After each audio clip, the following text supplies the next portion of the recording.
free space. Oh, man. You're just fucking drowning in free space up here. Just drowning in it. The freest of spaces on your hard disk. On which one? I don't know, whichever one this saves to. It said 359, free space right in there. Out of 2 terabytes. That's not a whole lot. Oh, that's not a lot when it's 2 terabytes. Fair enough. That's that's a lot of podcast information. Good. We want people to know. Well, tell them then.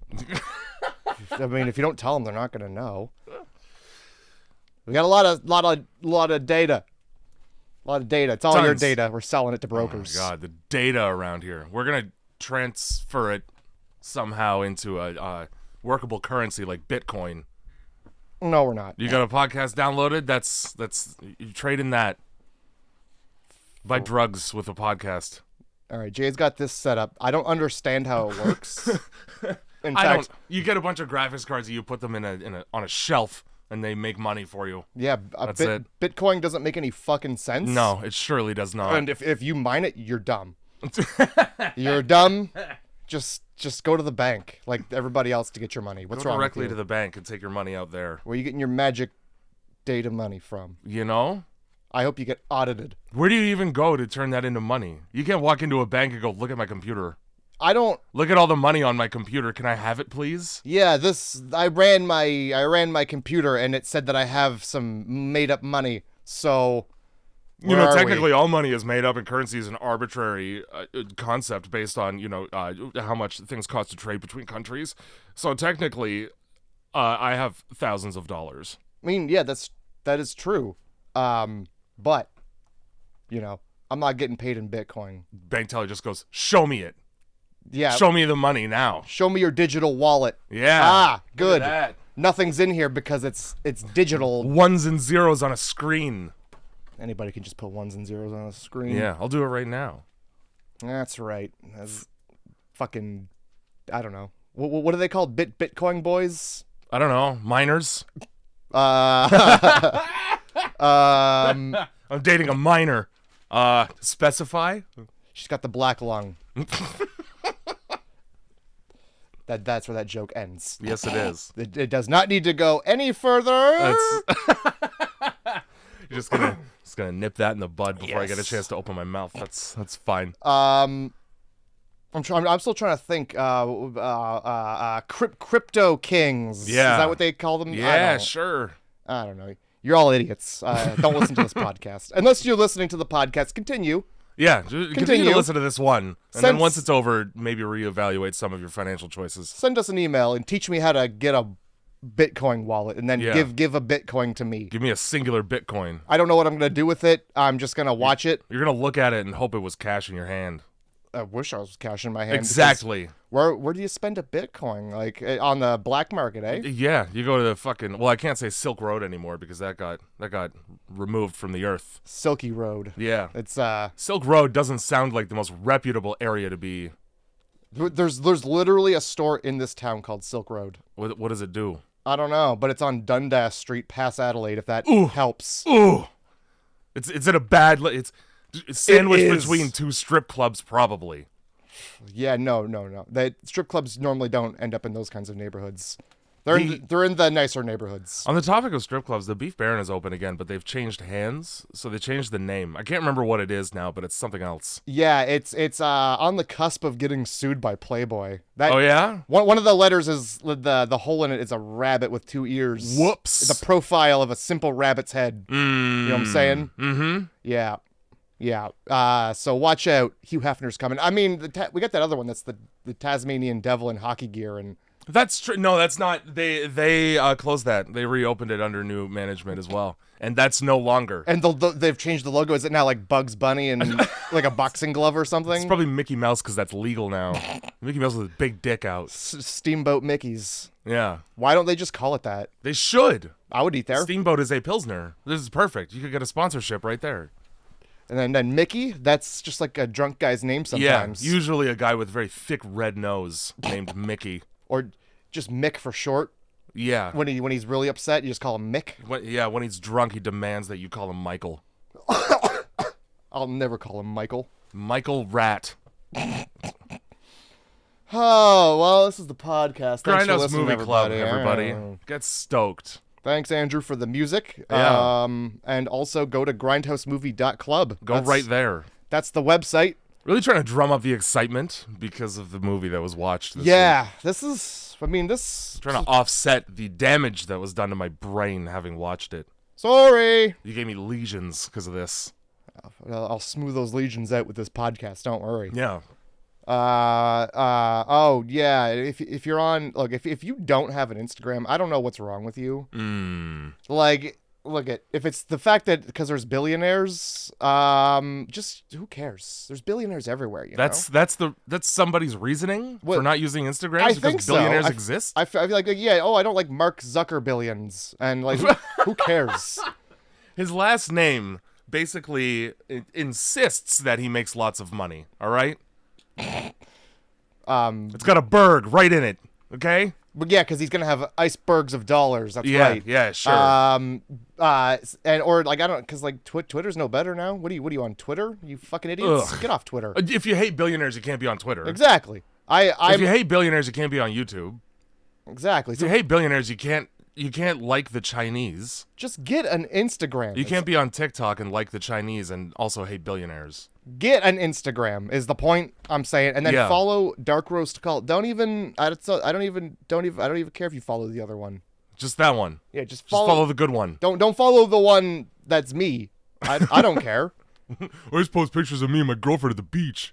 You're right. I do. Go to the good one where I put things on there, and then you can have them to see. Go there. Dark Roast Cult is what it is. It's perfect. Yes, the most wordiest plug you've ever heard. That's fine. All you had to do is yell your own name at the beginning, and it would have been a Billy Mays. Good. Matt here for telling you to go to social media. It's great. I'm dead. What are you on, Twitter, you idiot? Why? What's good on there? Really needs is a little orange glow. Just a nice citrus hint of cleaning product, rubber glove, hammer hand. Just 2 easy steps and snap and release your ears to the podcast. Let me show you with this demonstration. That dude loved his demonstrations until he died. That's true. He Until demonstrated dying really effectively. I now know what dying is. I'm Billy Mays here for hitting your head and dying hours later. Billy Mays here for getting a little, standing up on an airplane a little too fast. Oh my god. Is that what happened? Yeah, I guess he stood up and hit his head on an airplane and then just died a little later. That's insane. I never knew the story behind it. Yeah. Meanwhile, Vince offers alive and kicking, punching hookers in the mouth. And still trying to make a joke about it? Yeah. That's the best part is he's like, yeah. I'm the guy that got my tongue bit off by a prostitute. Not even bit off, just it grazed her teeth probably, and he just was like, I'm off here. Here we go. Vince offer here for shampoo. Haha. That's not my joke. I know. Shampoo. There's no way it is an original. Somebody else. It doesn't matter. You said it for the first time into my ears. All right. So that's all that counts. Anyway, yeah, he's a bad person. Yeah, he is. And he's in. Actually, no, he makes bad movies. Does he? I don't know anything about him aside from the fact that ShamWow was disappointing as a product. So there's It's a fucking towel. Just get a towel. It's a chamois. Okay. It's more than a towel. Yeah, it's a fibrous towel. That's right. Sure. So he made a movie. I don't know what it was called. So he made a movie, and it sucked, right? Sure. I'm not surprised. So then he was like, okay, here's what we're gonna do.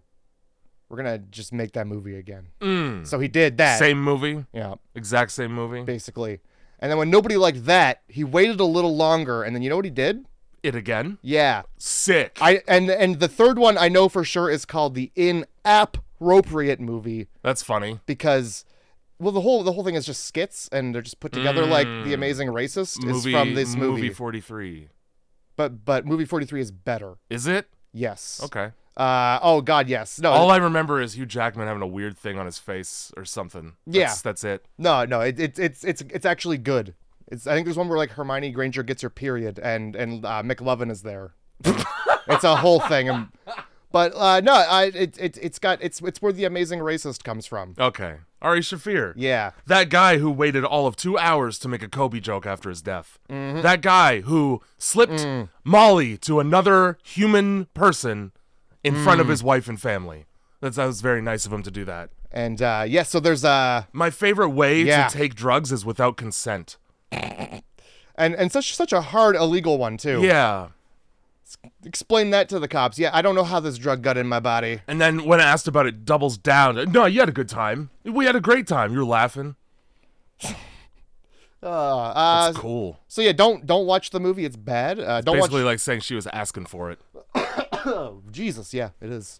Anyway, yeah, don't support Vince Offer. Don't support Vince Offer. You probably shouldn't support Ari Shaffir anymore. I don't come to your place of work and punch you in the face when you're trying to do your job. Yeah, I certainly don't. Blow or hand? Because a hooker. Because it was a hooker. Or how come it's never like vagina job? You know. Hump job. You know. It's hump job. There we go. That's good. She gave me a hump job. Two people in this world, two things in this world get hump jobs, and it's women and camels. I like it. Yeah. Because you take the camel to like a mechanic for the hump job. I'm a camel. But the lady, you just go at it, you know? Yeah. Because you're just like, this is humping. I'm not even gonna bother polishing this. Yeah. It's gonna be ruined by the time I'm done. What fucking movie did we do this week? This week we did a movie that I had first of all never heard of, and hadn't seen.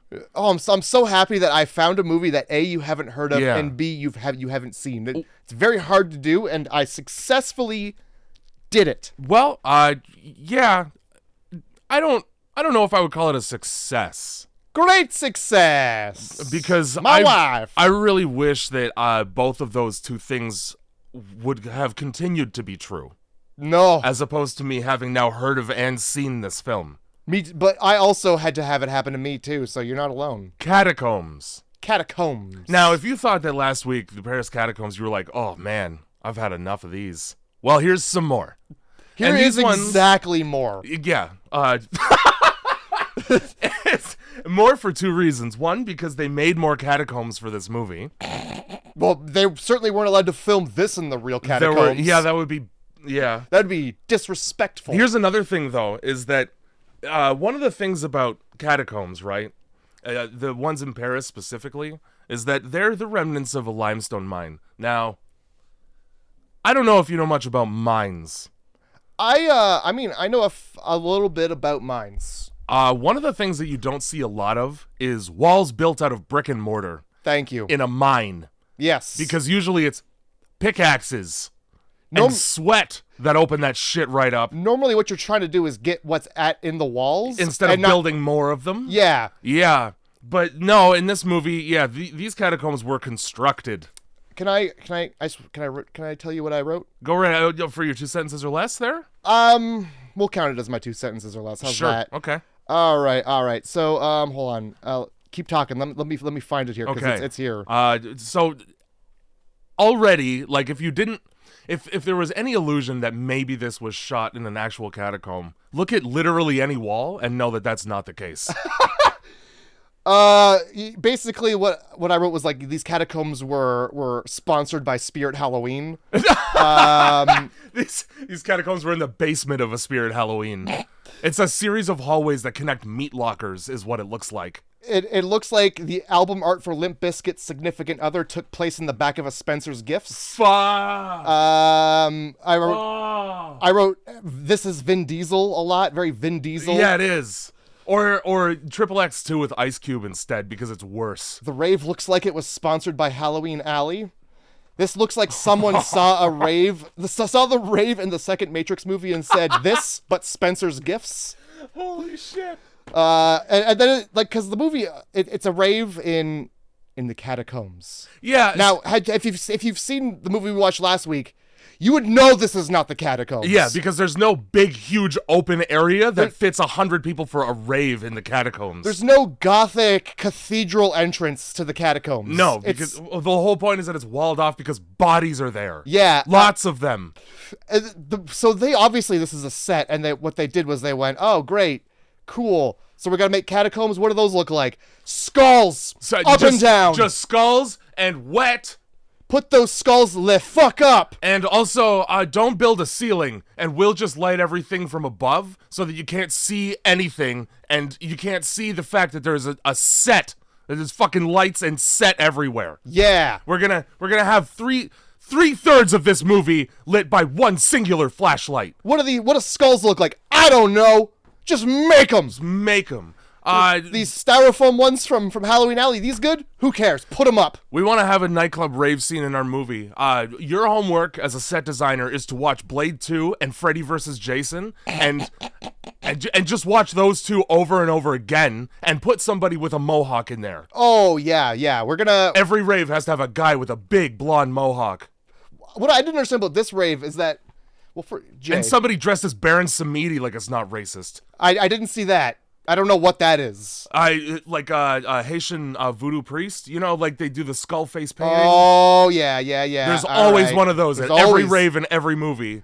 This rave, it's supposed to take place underground. Somebody brought a goddamn motorcycle down here. Yeah, that's against code. It's just revving its engine. That's how you die of carbon monoxide. Sure is. It's an odorless gas. And you're down there in an enclosed area. Yep.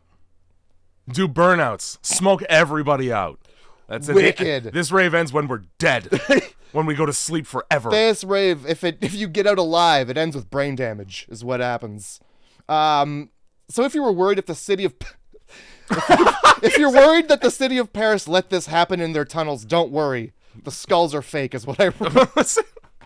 They look like the kinds of skulls like you get it like Michael's or something. Yeah. And you put like the stick of a fake flower in. You know, like it's like a green brick. Yep. It's like that's what all these skulls. You want to hear my 2 sentences or less? I do.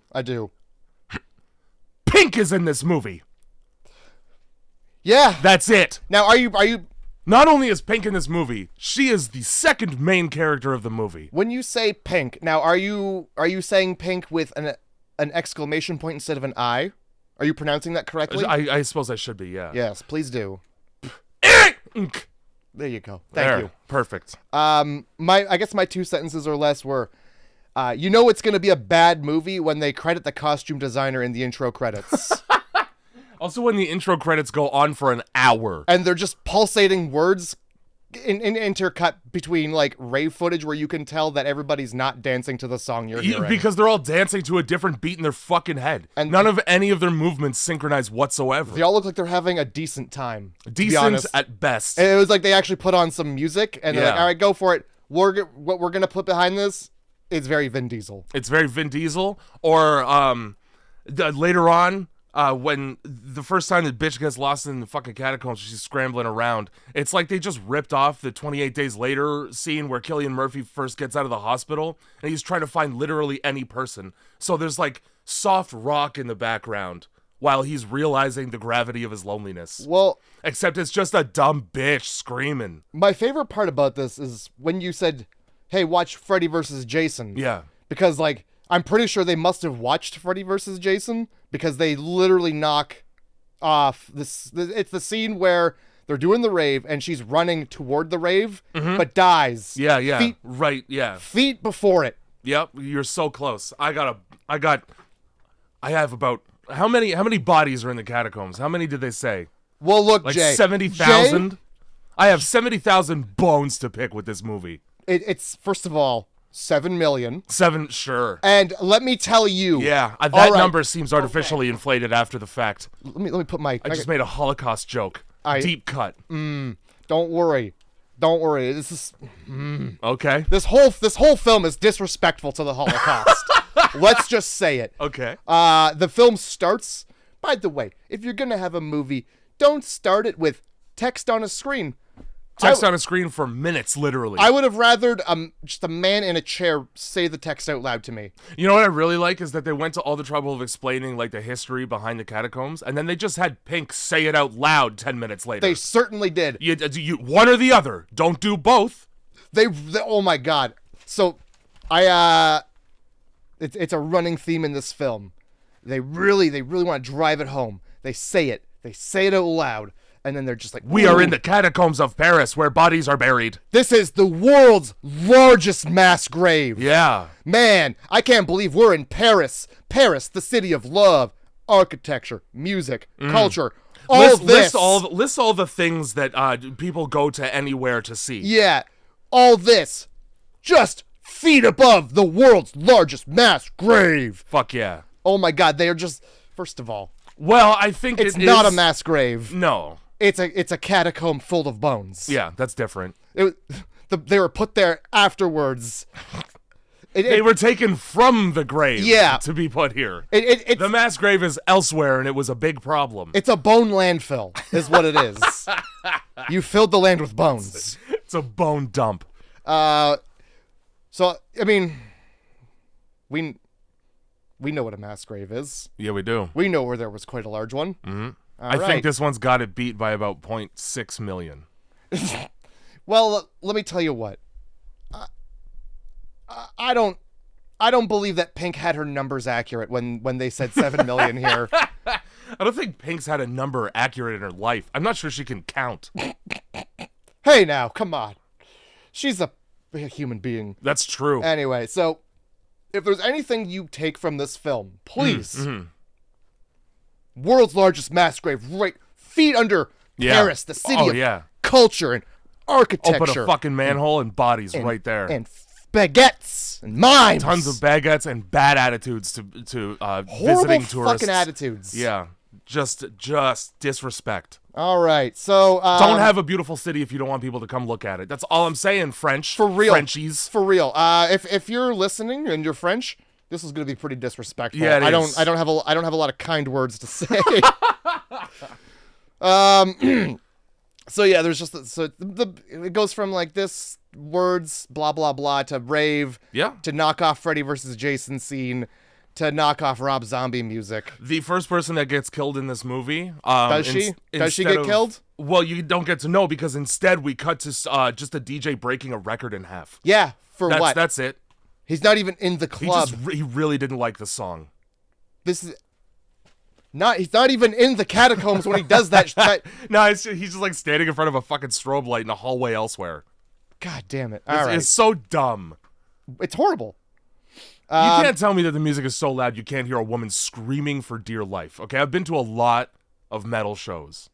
Yeah. I could hear a blood-curdling wail from quite a few feet away, regardless of who's playing. Oh, yeah. And like, people are basically in that tunnel. You're not going to hear the echoes? Yep. Come on. Which there are plenty of. Ask me how I know. How do you know? Because when they did all the voiceover, 80% of which this movie is, for the dialogue, they did it in a hollow chamber. They may as well have made the actors climb into a water tower and speak their lines in there.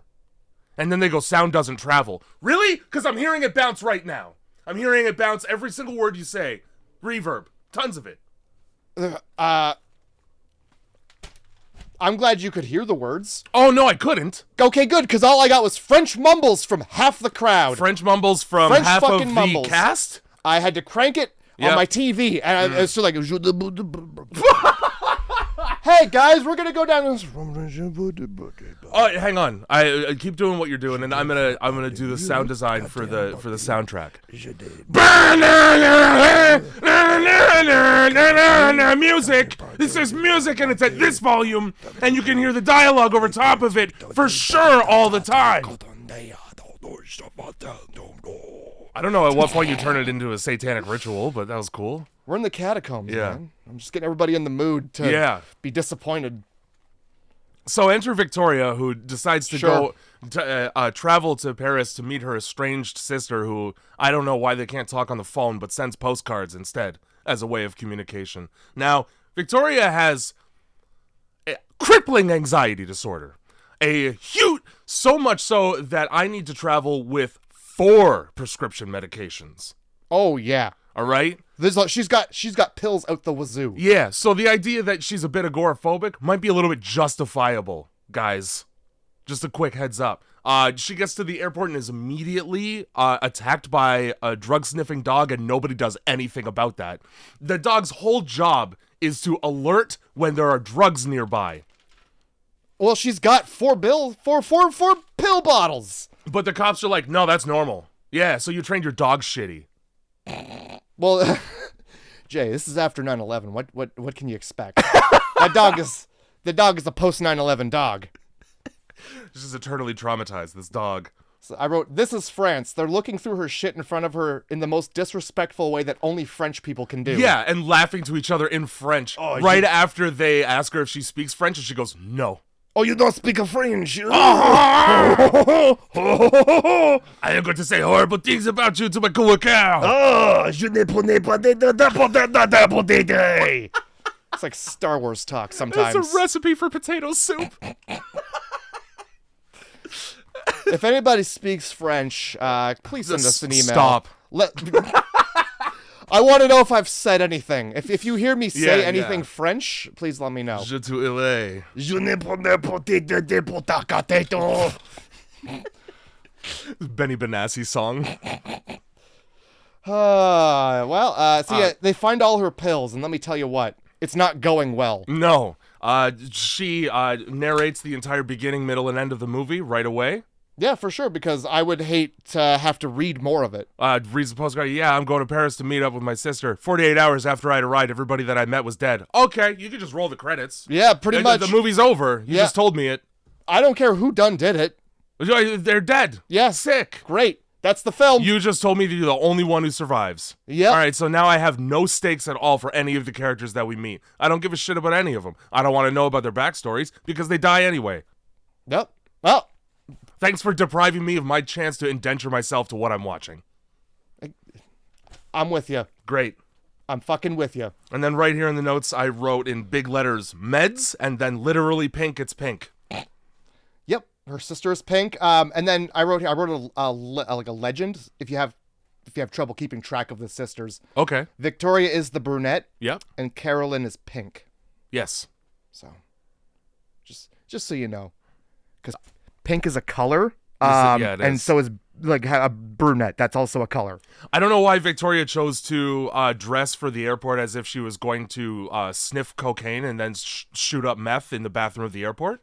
Why is she dressed like a homeless drug addict all the time? I didn't notice. I didn't notice that at all. The first thing that Pink says is, "You're fucking disgusting, bitch. Let's go shopping." Actually, the first thing Pink says is, "I know my house is creepy, but I got a great deal on the rent," which is the famous last words of any woman who's ever bought anything ever and expected there not to be ghosts in it. Actually, the first thing she says is, "Fuck you, bitch, sister." I mean, yeah. They're in the car for all of how long? And before they start bickering, and she's like, "I have a headache," and Pink's like, "Oh, I'm already sick of it." Yep, there's that bitch. Yeah, that's that bitch sister I left the country to get away from. Come on into my apartment. Why don't you come up my stairwell here where the boy is just stabbing at the wall with a knife? Yeah, it turns out that's just in her fucking head, so some of those meds are anti-psychs. Yep. Is it? Yeah, because right after that, it cuts to Pink going, "I'm just kidding.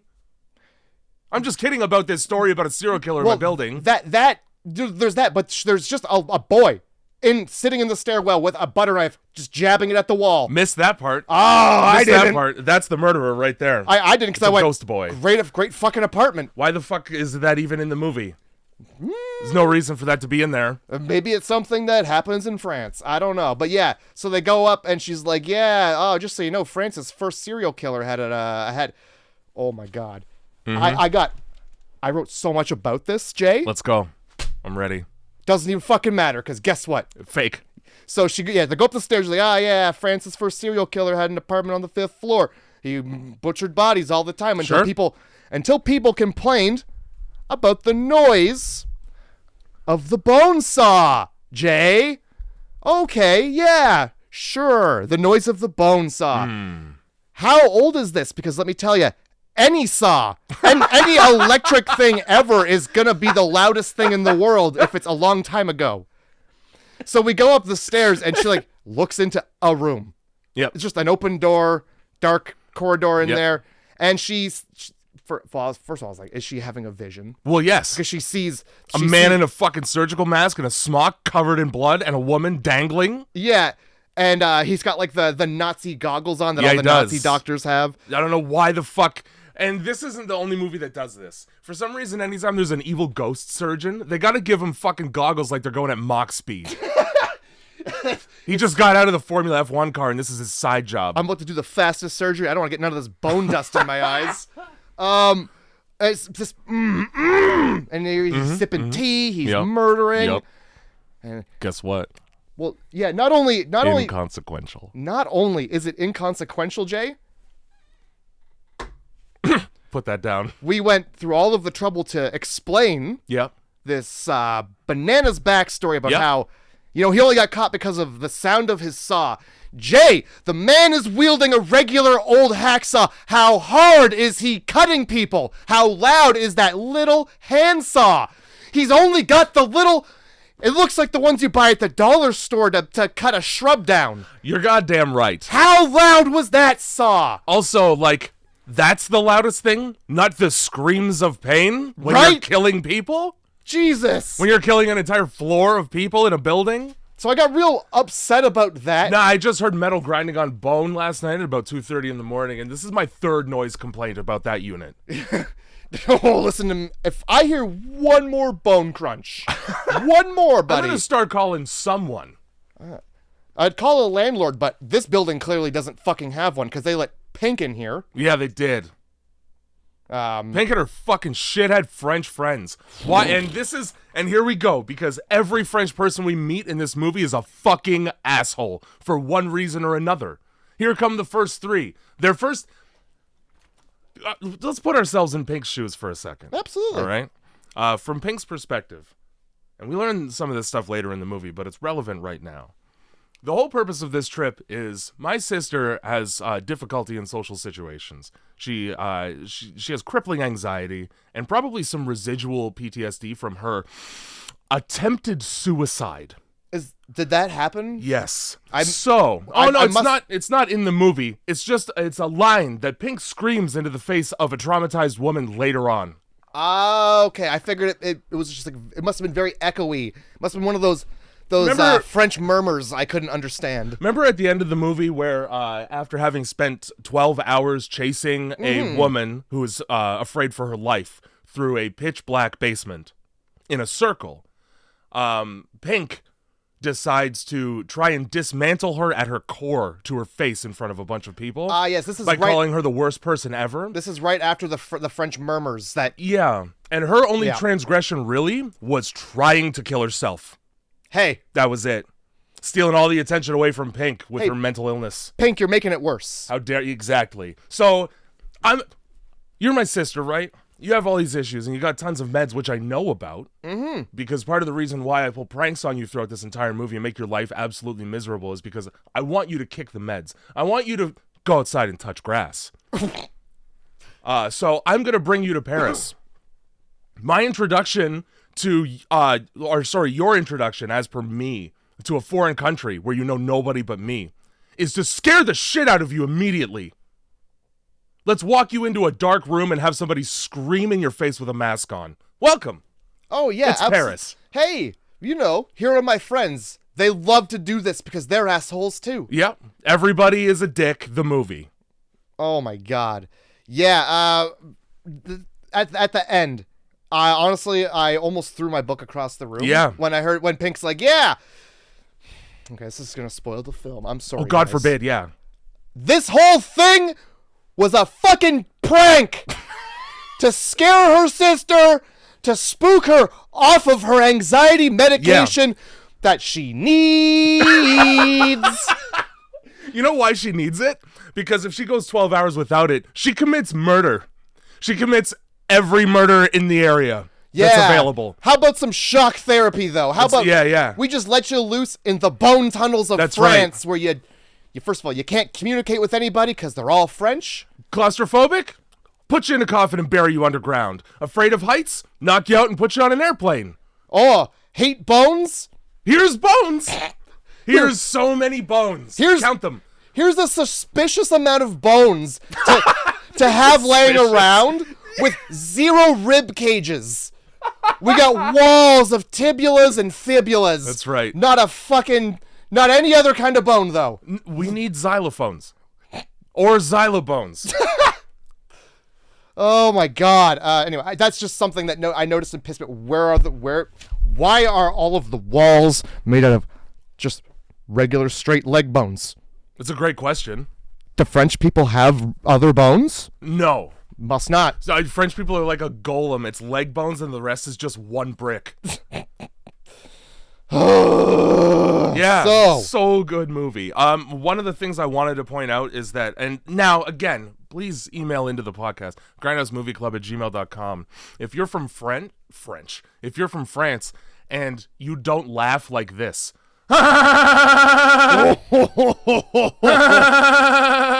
that's real acting laughing. That's somebody who's really enjoying their time after having pranked a woman. Yep. Oh boy. All three of them laugh that way right after. It's a real funny prank, obviously. So the most natural laughter will bubble to the top. Like a Buick backfiring.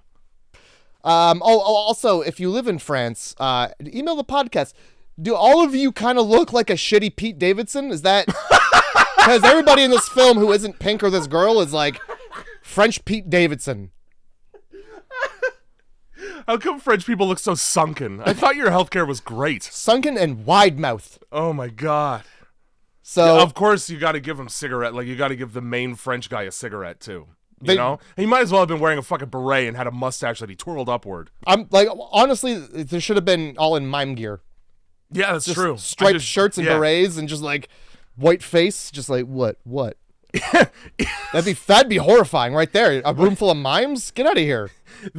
The one thing that mimes and prison inmates have in common is that they both really don't like boxes. It's that and black and white stripes. Mimes love that shit, though. You know? They just want to get out of it all the time. Something I took note of that I had no need to because they didn't really need to show it. Well, was when they got out of the car and Pink was like, let's go to my apartment. There was like two guys sitting across the street from them who turned around to look. And did not stop looking? And then had no other point in the film. No, that's it. You get this shot from like a fucking roadside cafe of these two people just staring at foreigners. Yeah. And like every other movie, like if this was Hostel, they'd be dead in 20 minutes. Yeah, if this was Hostel, at the end you'd be like, it was those two. Yeah. There they are. No, you just get to see the back of a curly head, and then it matters not at all later. Not at all. They were like, oh, what are these Americans making all these noise? Oh, let's go look at them. My friend Percy would be dying right now. Oh my god. Tabernacle.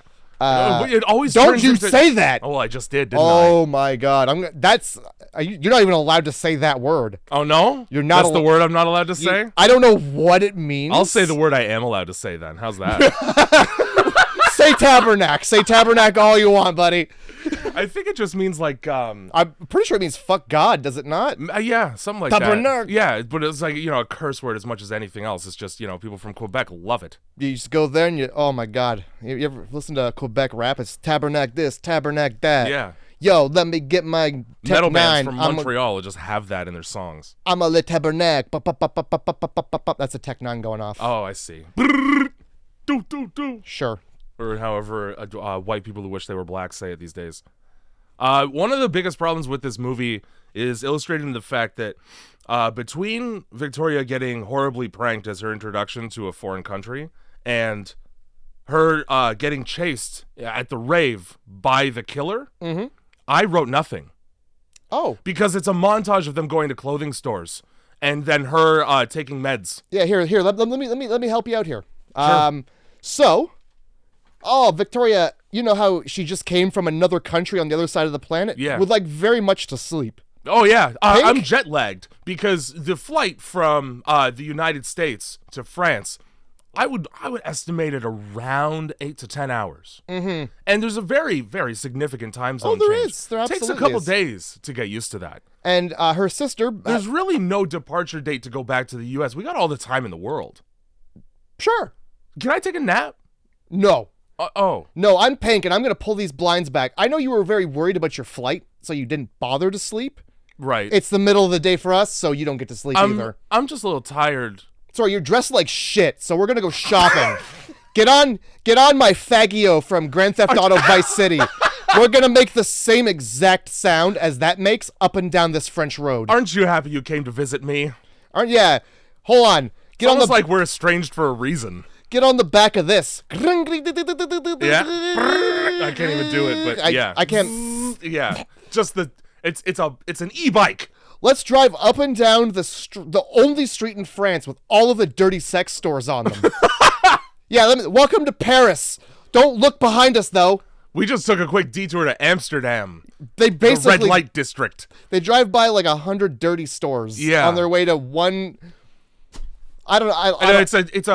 It's a store as much as if I were to walk into a shed and there was a rack of dresses. That would be a store. Nobody knows how to act like they're shopping. Victoria, there is literally a shot of her taking the corner of a shirt off of a hanger and then putting it back on and walking away from it. That's right. Wow. That's how you shop? Mm-hmm. I just look at sleeves. I don't care about the rest of the shirt. And I just measure sleeve length by eye, and if it's not long enough, I don't want it. What she ends up getting doesn't even have sleeves. So here we are. She's very particular about her sleeve length, okay? So yeah, we got a shopping spree, blah, blah, blah. Yeah, montage after montage of things that don't fucking matter. How many shots? Okay. I said this to you over text message, okay? But I need to elaborate on it, okay? If you had taken all of the B-roll of bones and walls out of this movie, it would be 40 minutes long. Mm-hmm. Now, take away all the B-roll of somebody running in a panic, and all of the B-roll of just the atmosphere and environment in Paris, France, and you have a short film. You have a Cannes Film Festival 5 to 7 minute short. You have Victoria visits Pink. Pink spooks Victoria. The movie. That's it. You're absolutely not wrong. And at all. Also during all that shit that I said to get rid of, there's no dialogue and nothing to look at. Look, I'm not gonna lie to you. The second I saw this was a twisted picture, yeah, I knew we were dealing with a shitty film. Oh yeah, I have an immediate PTSD response to Lionsgate at this point. Yeah, look. Hey, if it's not Saw, and I know beforehand that it's Saw, then it sucks from them almost every time. My first note is Lionsgate. Lions great, he said sarcastically. It's accurate.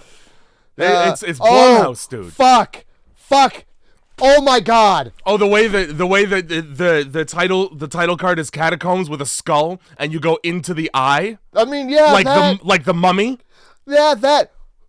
There's also a title card that just says based on true events. Yeah, sure does. Sure it was based does. on true events in the sense that somebody went into the Paris catacombs one time. Yeah. It's based on true events in the way that France exists. It's based on true events in the way that there's a shot of the Eiffel Tower. Yeah. That's a real building. Oh my god. Fuck. I forgot this was inspired by real life, actual true events that actually really happened. Sure.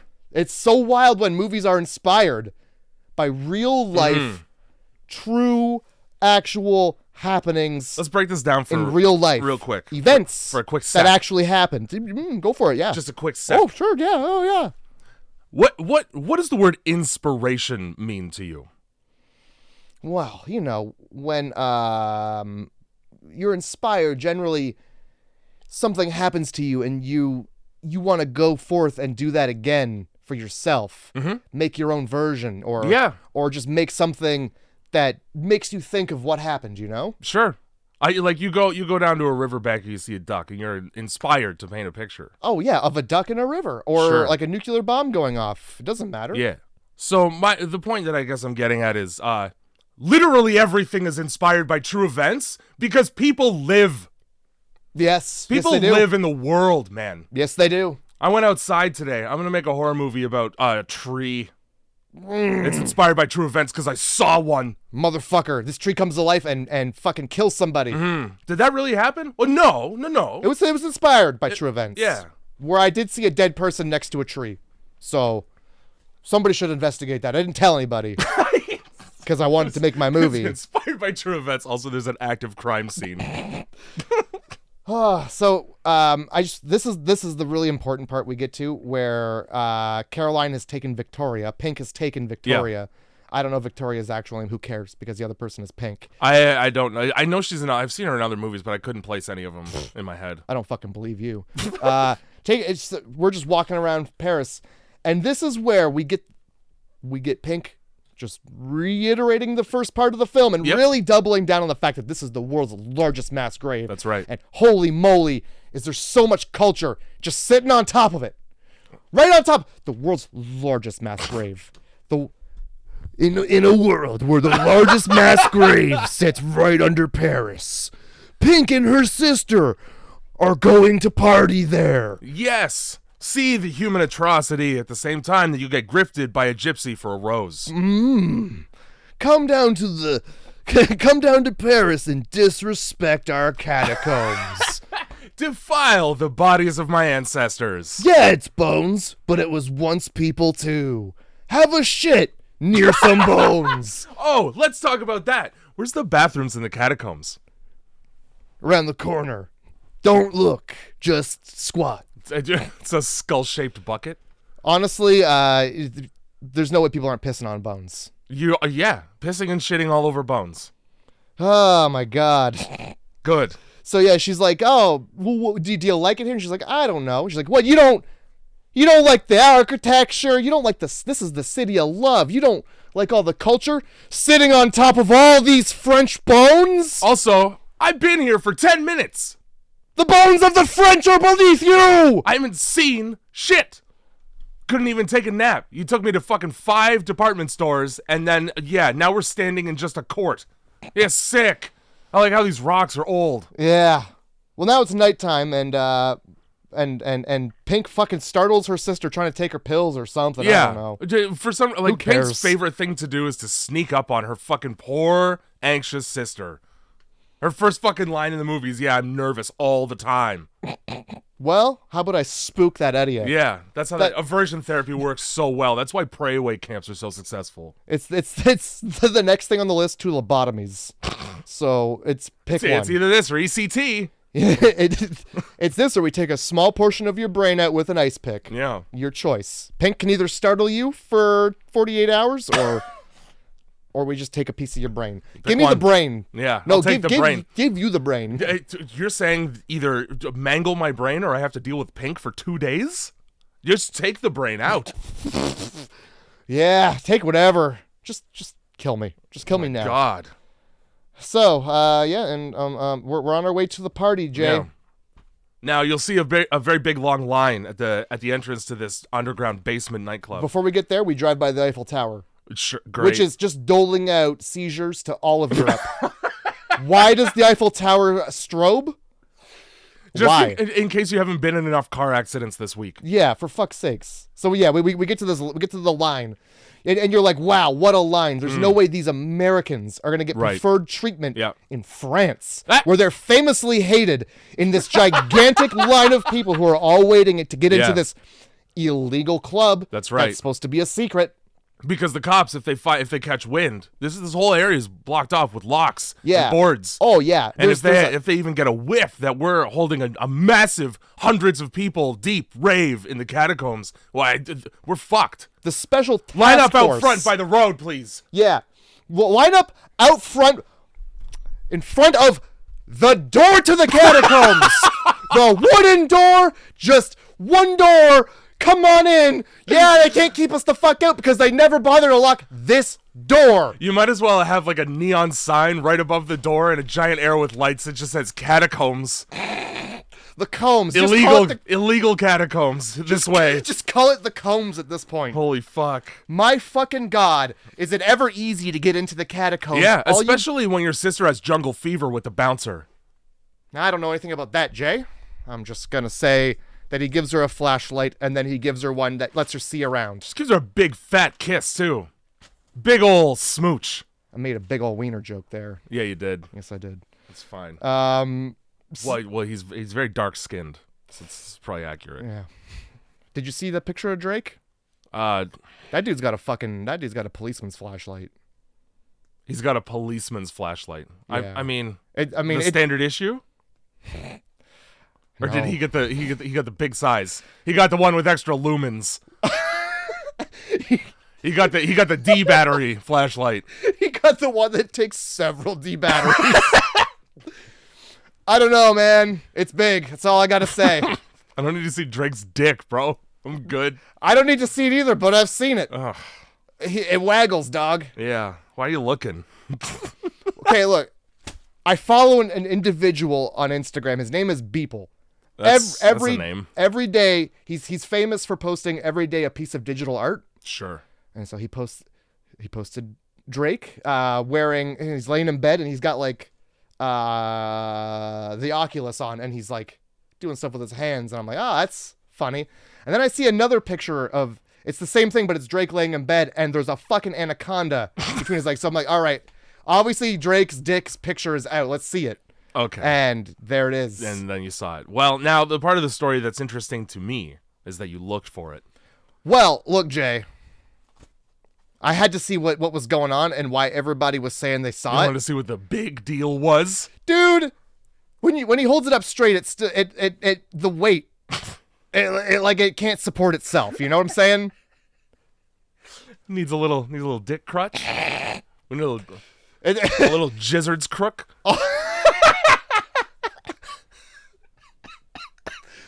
It needs several hundred tourists taking pictures of pretending to hold it up is what it fucking. The Leaning Tower of Giza. So anyway, yeah, Pink's in with the bouncer, I guess. Yeah. And so thanks for the flashlight. And just so you know, if you were thinking that any of your French training was going to come in handy, any of the learning to speak French that we saw you do in the beginning of the film, you're struggling to learn. Your Duolingo practice, yeah, don't worry, we all speak English here. It's fine, except for when it matters. Yeah, except for when it matters the most. She tries her best to speak French to the bouncer, and he laughs in her face. She's like, "Well, yeah, we all speak English." Everybody except the guy you're going to get trapped down there with later. Yeah, the guy who needs to speak English the absolute most in the movie doesn't. The guy who looks like the dude from the first Men in Black movie who's just a head on a stick with an alien underneath it. That's what he looks like. He looks like that guy. The fucking dude that just like fucking Tommy Lee Jones just makes fun of him in Spanish because he knows he can't understand a fucking word he's saying. That's the guy, yeah. And he's got like a head on a stick with like a button that makes it blink. He also, I don't know what movie it is, but he looks like a dishwasher in a restaurant. Period. Yeah. He's wearing some kind of burgundy vest. That doesn't help. No. So Jay, why do we rave in the basement? Why do we rave down here? Well, in case you were wondering, first of all, in the event that you couldn't fucking read, we're going to have Pink reiterate all of the text from the beginning of the movie that you were forced to sit through and read against Slate. Yeah.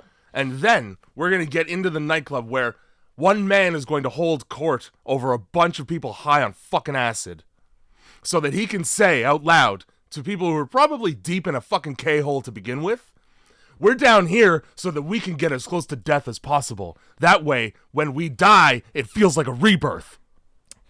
Yeah, it's pretty much what he says. Chick has a fucking panic attack and he comes right up to her, whispers in her ear, yeah, we're all afraid of the dark, huh?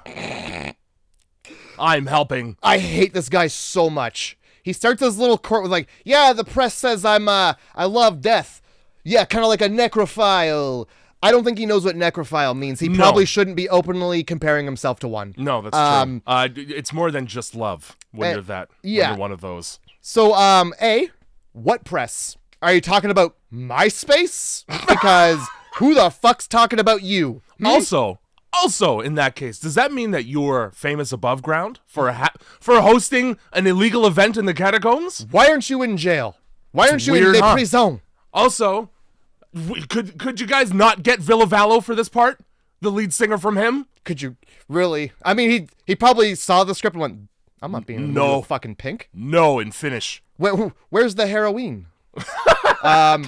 So I got three questions, 3 answers here. Okay. So Pink goes on. She's like, yeah. So we're raving down here. Mm-hmm. The police hate it. The first thing that Pink does when the rave starts is abandon her very scared sister. She sure does. Okay, bye. Have fun.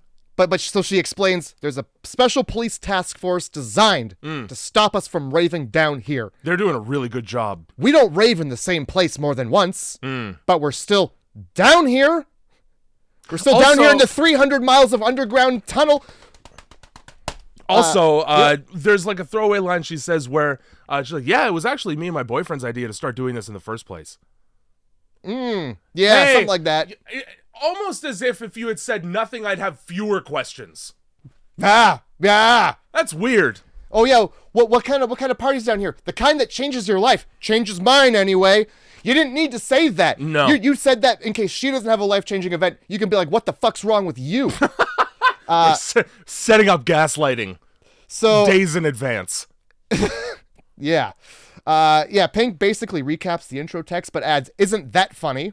So I wrote, No! A, the police try to shut us down. B, 300 miles of tunnel. Yep. C, they never party in the same place twice. A, why don't the cops ever look for the line to the lineup at the catacomb entrance? Why don't they ever just look there? What's this All right, lineup Catacombs Task Force. Today, we're going to the front door. We're going to the front door and looking for anyone. Oh, look, everyone. Yeah, like, sure, there's 300 miles of catacomb. There's not 300 miles of entrances. No. There's probably a couple. There's like 2, and one of them's locked. And then, yeah, so they never party. Also, one of them apparently just goes to the subway. Yeah, so it's not like the catacombs are hard to get into. No, it doesn't seem Homeless that way. people probably do it constantly. And then I just wrote, this is so disrespectful. You're lugging all of this equipment down there to where there's dead bodies and bones. Also, like corpses. How are you getting an entire rave sound system and stage down into the catacombs with no police noticing?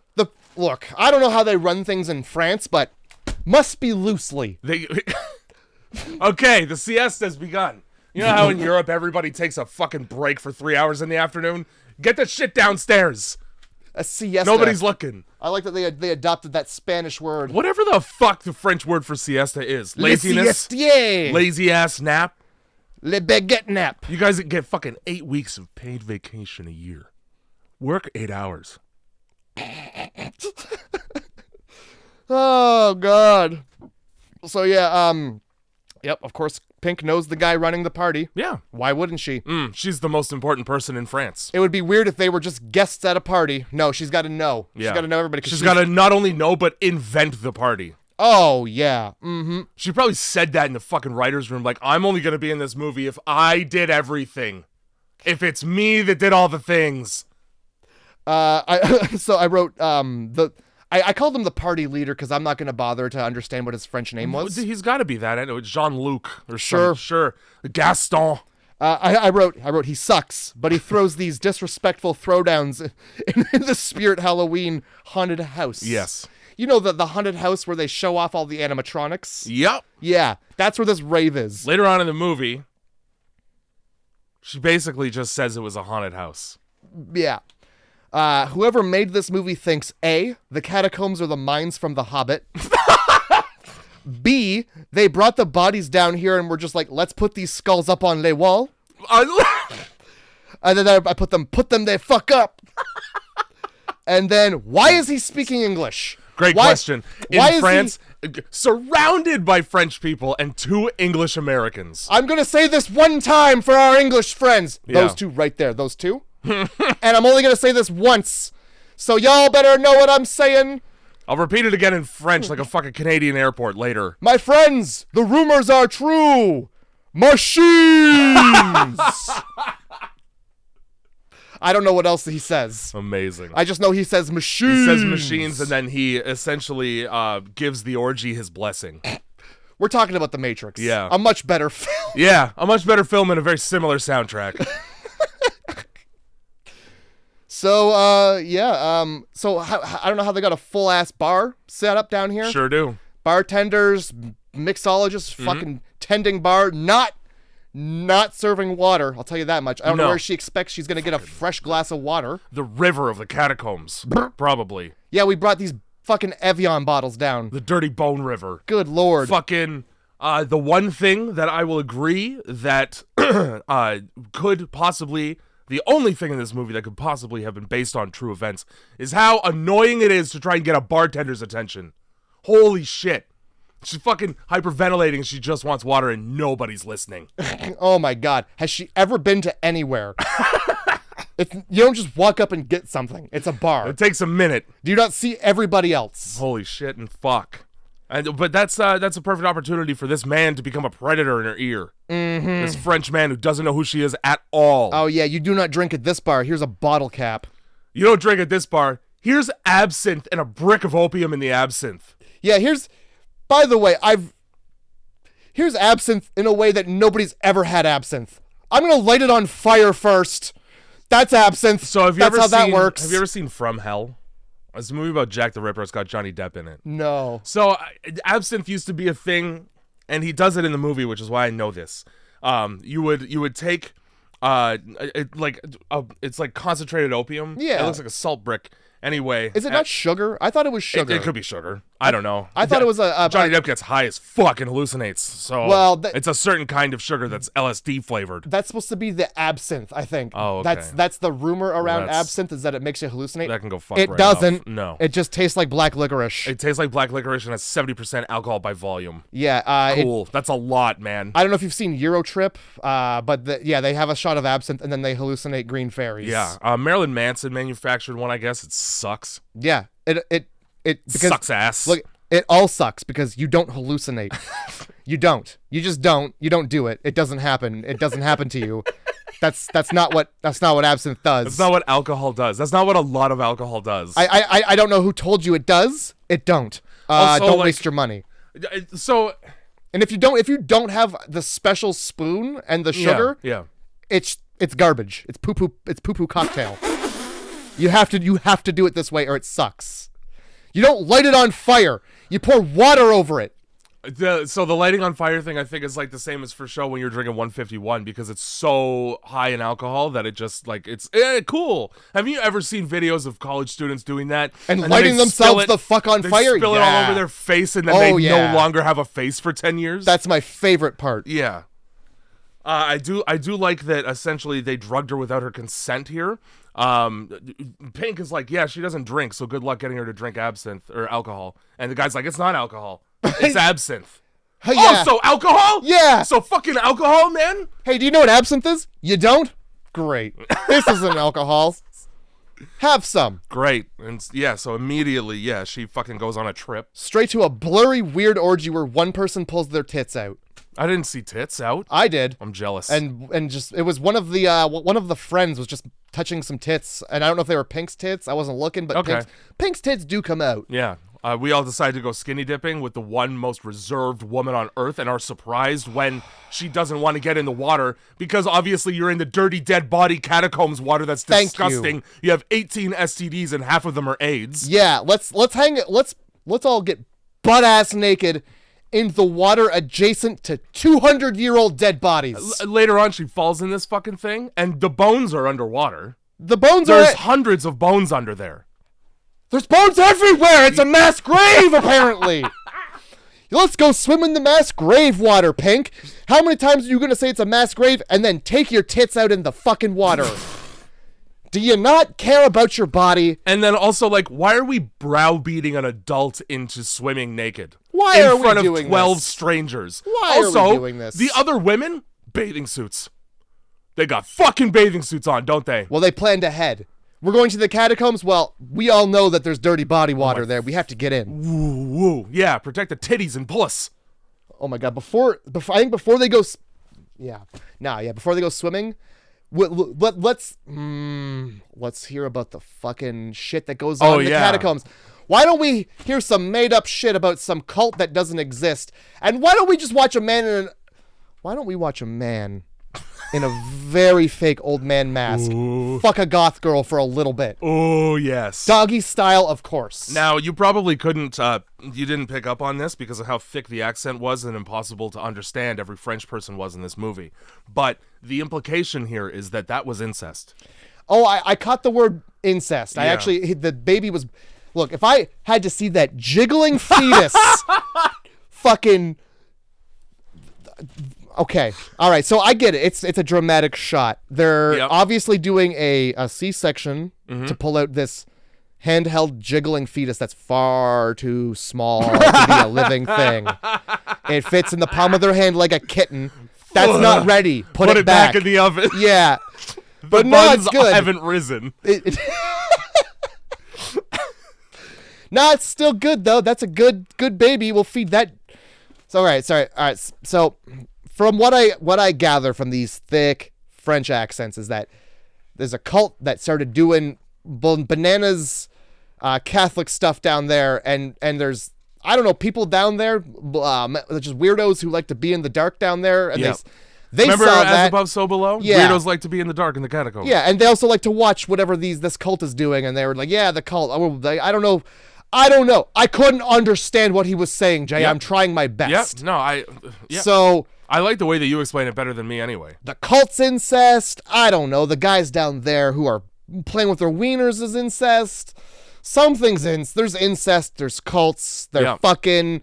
They're making babies down there. Yeah. At some point, they just take one baby and they give it. They go, this is the one. This is the one we're gonna make into a lunatic. Mm-hmm. We're not gonna let it see the light of day. We're gonna feed it raw meat, and we're gonna put meat on its head. And the reason they do this is because they believe that they have successfully created the Antichrist. Sure. Yeah, you're right. Okay. Here's the thing, though, is that the Antichrist, if he was the Antichrist, he would have come out like that. You don't, like, it's born, like, have you not seen The Omen? You don't get to just manufacture that after the fact. It's not like a car. Yeah, you can't just feed something raw meat and then expect it to live and not have diarrhea. Yeah. You can't diarrhea and worms. You can't fucking chain a guy to the floor and feed him raw meat so he has diarrhea and nowhere to go. That's what he's so mad about, is that he just has this diarrhea, but he's fucking chained to it. He's got diarrhea on the chains. Nobody wants to touch him. So, yeah, like, You made a mongoloid. Congratulations. Yeah, you know how easy that is to do if you live near a nuclear plant? You don't even have to go underground. Fucking right. This story makes up for having a shitty storyline by just showing you a goth girl getting banged by a dude in an old man mask. It shows you a better movie than this movie. Man, I sure wish there was more of that in this movie, so it was good. That's just, hey, yeah, there's that. Let's go deeper into the cave though. And get naked. Yeah, we're all gonna get naked, tits out everyone. And then when you're a little bit trepidatious, all of us as a group of 12 people you've never met and one sister who's a bitch are just gonna make fun of you super loud. Oh yeah. We're gonna shame the fuck out of you. Welcome to Paris. Yeah. Well, I don't know why you're not in the dirty body water. Come on. I'm pink and I've got my tits out. This has been a message I endorse. Brought from the desk of Pink's Tits. So yeah, fucking Victoria, she's not down for it. She wants somebody to show her back to the party, and everybody's being a real dick about it. You're gonna get lost. Yeah. So the alternative to taking her back to the place where she feels safe is to just let her leave and get lost in a pitch black maze. Well, by herself. I really liked what Caroline, aka Pink, did, where Pink used the word retarded and called her a retard. That's true. She said the word retard, not in the way out loud with her mouth. Yeah, in the bad way. Yeah. So welcome to 2007, where Pink said that. You can go in this movie and you can cut that. You could cut Pink saying that, and then you could put that on Twitter and be like, look what Pink said. Yeah, Pink said that shit, huh? Pink said that. Isn't that weird? Cancel Pink. Can we also talk about, just real briefly? Sure. Since on the topic of people doing cancelable things and just skirting by with no consequence whatsoever. Oh yeah, sure. Ollie Sykes says the word faggot in one of his songs like 4 times. I'm pretty sure Taylor Swift does too. I'm pretty sure Taylor Swift has a song called "You're So Gay."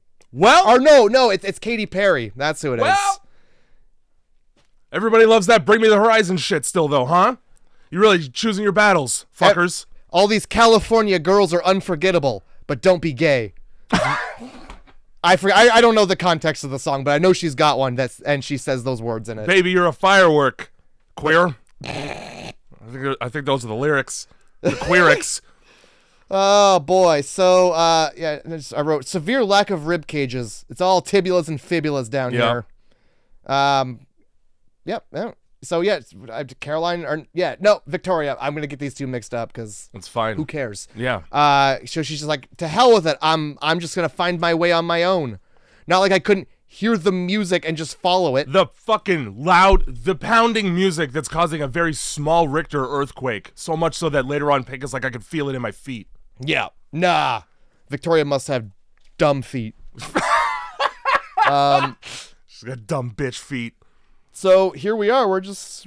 I just want to point out also, nobody in the history of siblings has ever referred to their sister as sis out loud. That has never happened. You know the American Dad episode where it's like, I can't remember what they're arguing about. Francine's on the phone with her sister in the bathroom talking about how like selfish Stan is. Yeah. And they go like they have that whole conversation because we're sisters. You are my sister. As like the joke, because nobody says that shit. Nobody, unless you're in like an Amish family or you're like it's in the 50s and you're on Leave It to Beaver. Yeah, exactly. You're the family Leave It to Beaver was based off of. So okay, here. All right, Jay. I didn't read the trivia. I didn't read the fun facts. I wasn't aware there was trivia. I didn't look for the oopsie poopsies. Yeah. But there's fucking one right here, and I could see it with my eyes, and that's how you know it's a bad film. Bring it on. So. When Matt notices the fucking continuity errors. Not even a continuity error, Jay. Not even that. So here we are. We're in the catacombs. We're underground. Yeah. We're in 300 miles of underground nonsense. That's right. We're trying to find our way back to the party. Obviously, we're in this dark catacomb. Yeah. I gotta shine my light so that I can read the French signs. It's very important she shines her light too. Yes, it is. So Pink catches up to her. Probably spooks her, to be honest. I don't care. Yep. And there's sounds. There's whispers. There's sounds. There's monster sounds. I'm pretty sure there's monster sounds. Yeah. And they go, oh, and they spin around with their flashlight. Yep. And why don't we light up the one bag that likely contained like lighting equipment, camera stuff, this blue, huge like foam bag that just looks like the crew just left it there. Later on, there's like a bucket with equipment in it and like tools and shit. It's like out of place. Sick. It's just there by itself. You have one light source in your scene, and you're gonna fuck the scene up with it. You couldn't have reshot that whip around with the camera? You could have just cut before you lit up the bag. It honestly looks so much just like an equipment bag that the crew set down and forgot about. It's the only one, and they don't move it. It's in another shot. I mean, we can pretend like, it's for the equipment that they brought down, but it's so far down any tunnel and by itself. She's lost in the catacombs from the party. Why would they store their equipment in a random corner by itself in just one bag? Why wouldn't they just have it in a pile around the corner from the party? That I noticed it. It was there. Really cool. Nobody said shit about it. Later on in the movie, there's just unopened wine bottles. Completely elsewhere. Oh yeah. In a place that you have to get lost to find, like the goddamn Island of the Dead from Pirates of the Caribbean. For some reason, people like come down into the catacombs and just bring like things that businesses would store in their basement down there. It's like that's it. It's not a mass grave. That's just my extra storage. All of like the businesses on those streets have like access to this probably, and they're just like, fucking, we don't need all these tables. Put them down there. My shelves are overflowing with preserves right now.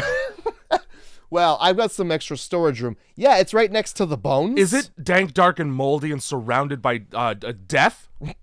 Just death? Are there spiders on everything? Brother, I wouldn't have it any other way. How about bats and rats? We got those?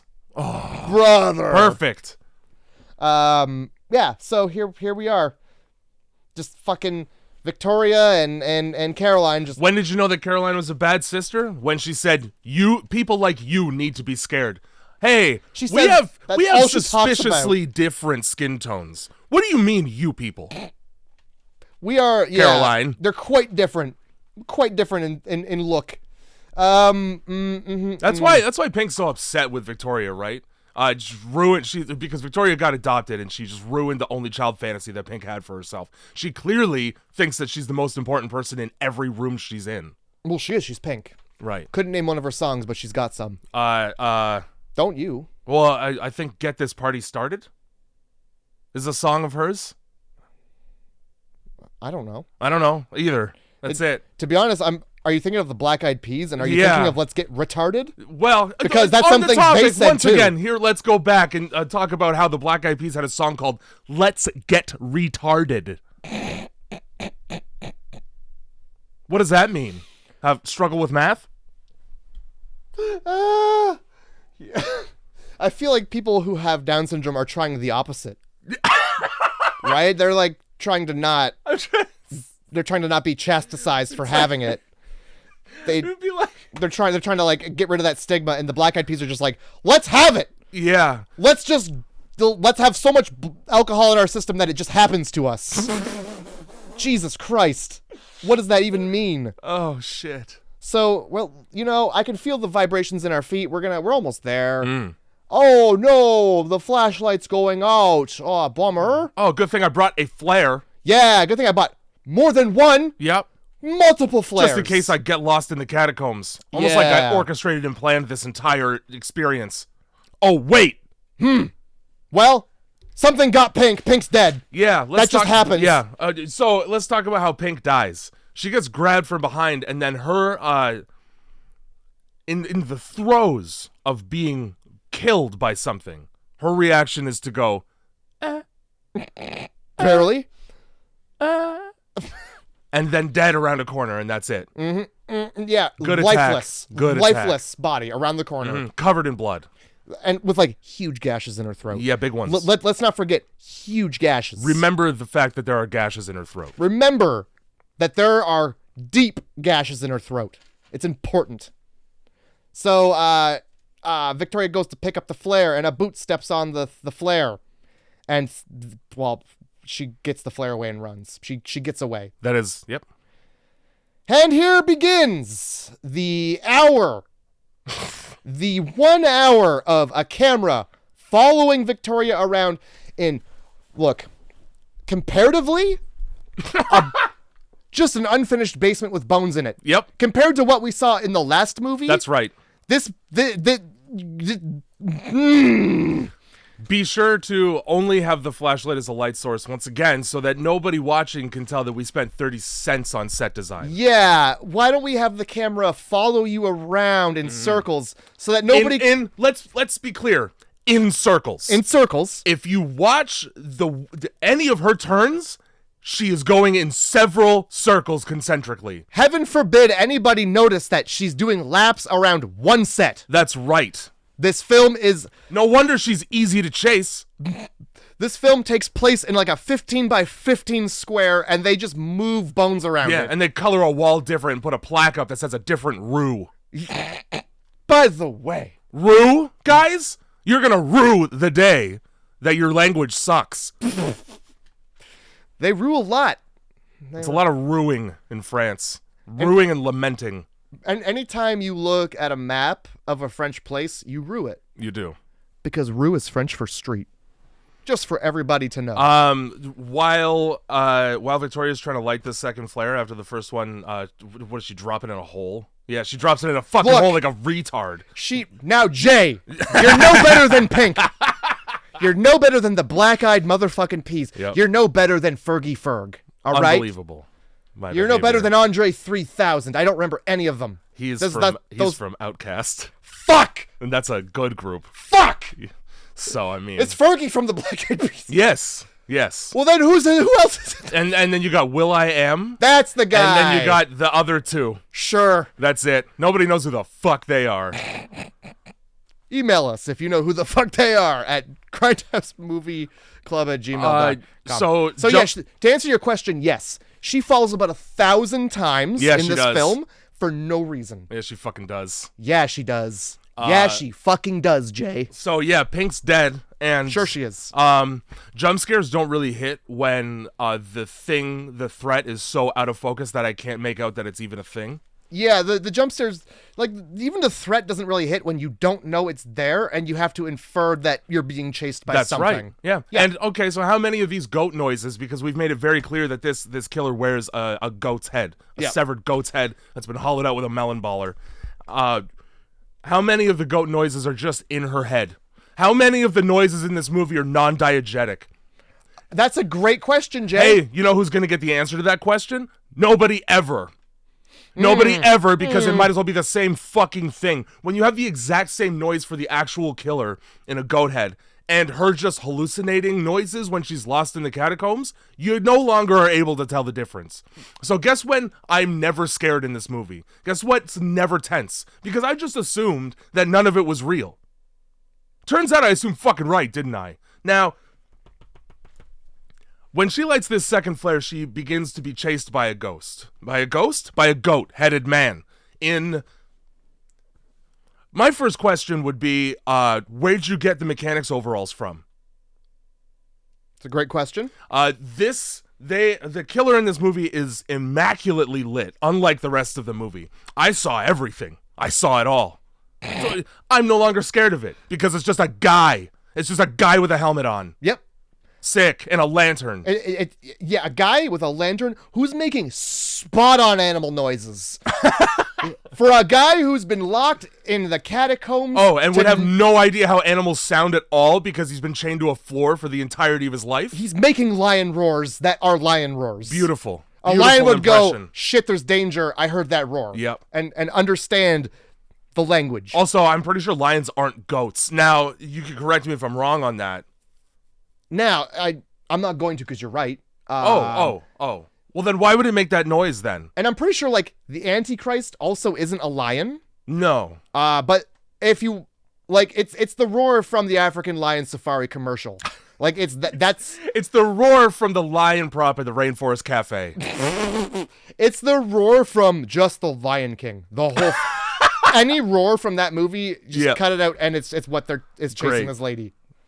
So she's running. This is the best time that you can tell she's running in fully just a circle around the same like 5 corners over and over again. Oh yeah, there's only so much set before she has to turn around physically.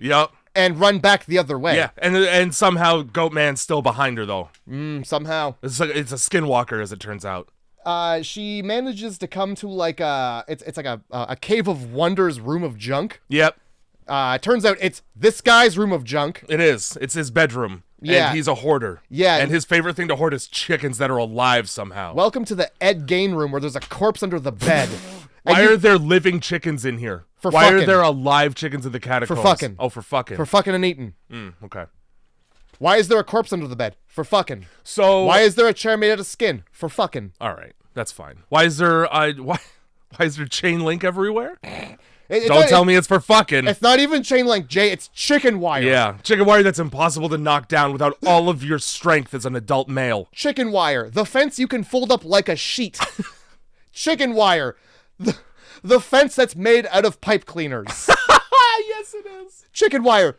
The fence that's famously for keeping chickens in. And only chickens.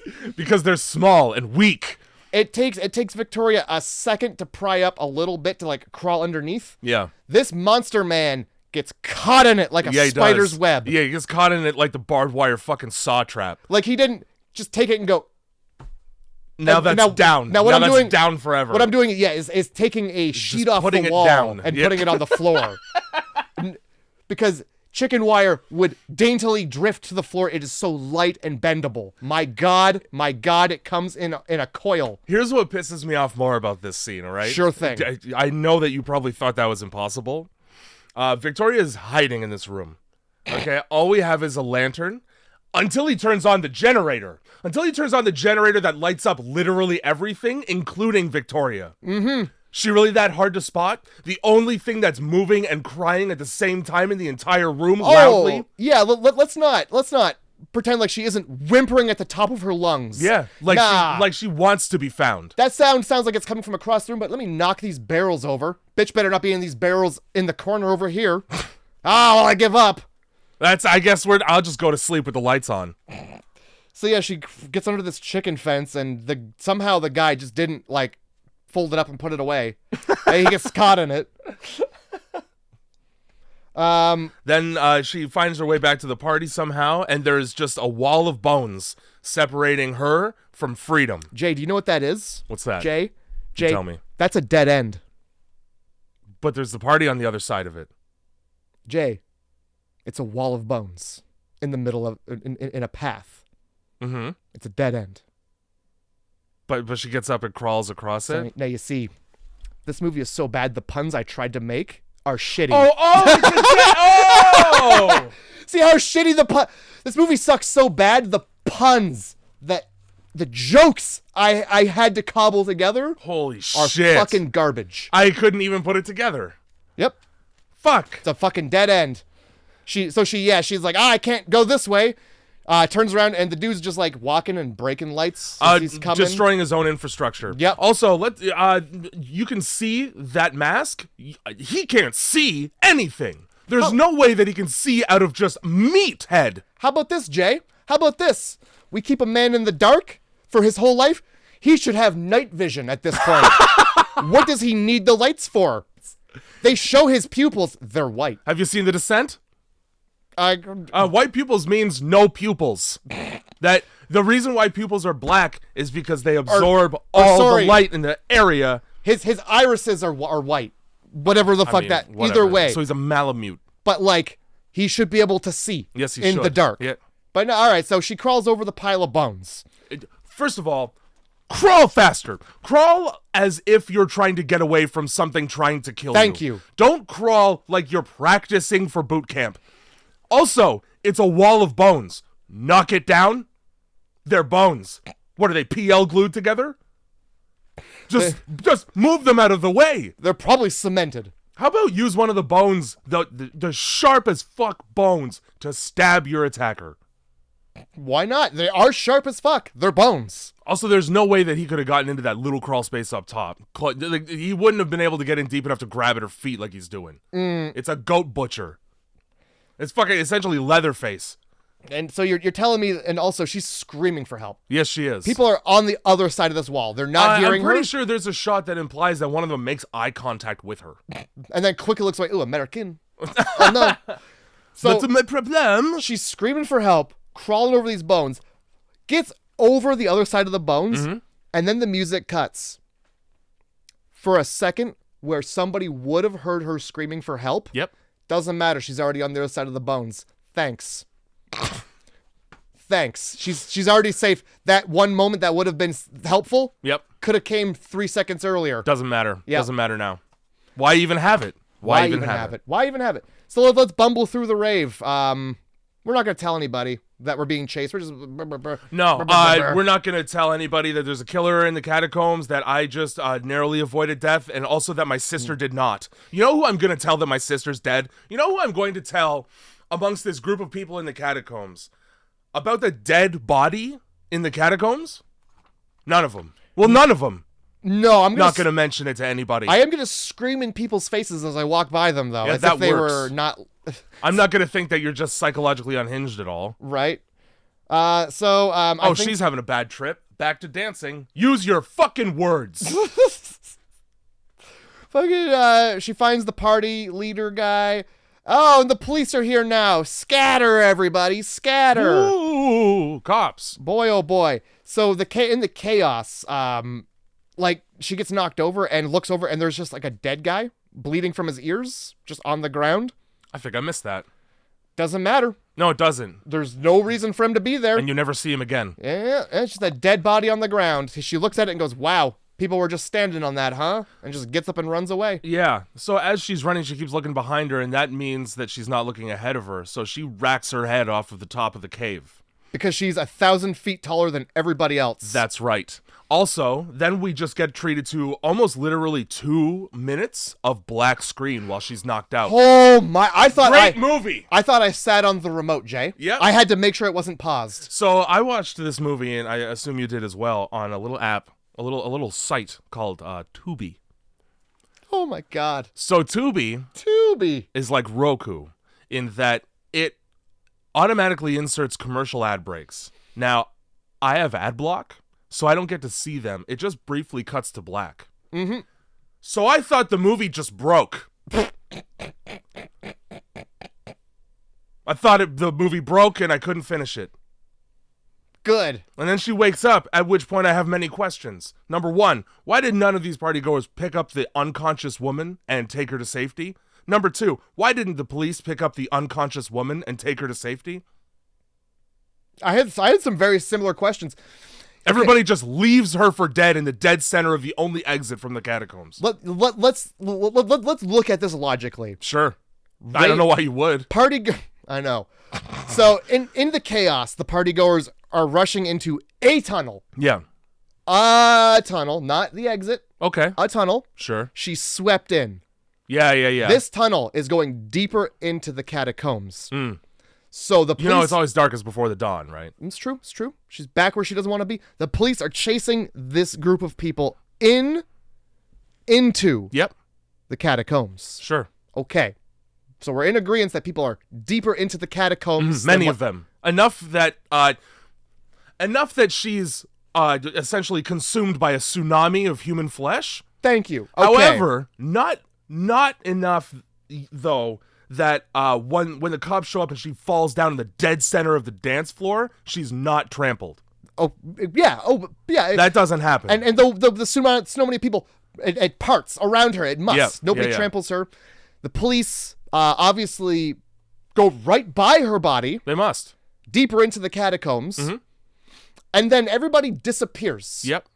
Because partygoers, police. They certainly don't come back out. No. Or they would have been like, there's one right there on the ground. Let's get her. And also, the catacombs are just empty for the rest of the movie. So everybody just disappears and no longer exists because they certainly don't exit the catacombs. Yep.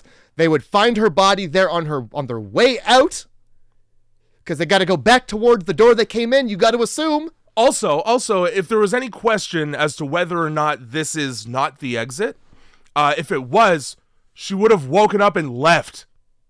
Mm-hmm. What I really enjoyed was, well, okay, all right, you know what? It made sense after a while. She wakes up and she's like, oh man, I gotta go. I'm just going to go in a direction. Yeah, that's smart. Let's not worry about figuring out which way was which. Because when you're the advice that's given to people when they get lost in the woods is to stay put, not go elsewhere. Yeah, not go where no one will find you ever. There's two ways you can go: deeper or back the way you came. She does actually go back the way she came, and I think the police locked the gates, which means the police came back the way they came, which means they stepped over her body and went, "Fuck that American cunt," and just left her. She'll figure it out. The fucking underground people will... there's another one for them. Use your precious Google Maps. Say, hey, you're going to rue the day you did not bring one. Goodbye, you silly American bitch. Oh, my God. Oh, my... Yeah, so they've just fucking... They leave her right there. She can't get out the way she came in, so I guess we're going deeper in because that's how you get out. And if there's any confusion about whether or not we're going deeper into the catacombs, don't worry. We're gonna have 10 to 15 minutes of shots from a distance of her disappearing from frame with the only light in the shot. So boring. So the most boring shit.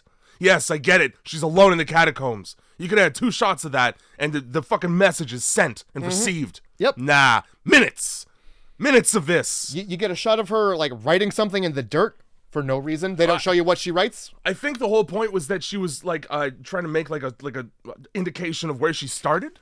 Sure. But she never goes back to that. Yep. Nope. Doesn't matter. She starts counting her steps. To what? Yep. For what purpose? Also, if you don't know where you are going or came from, I don't care how many times you walk. Yeah. That's not helping anything.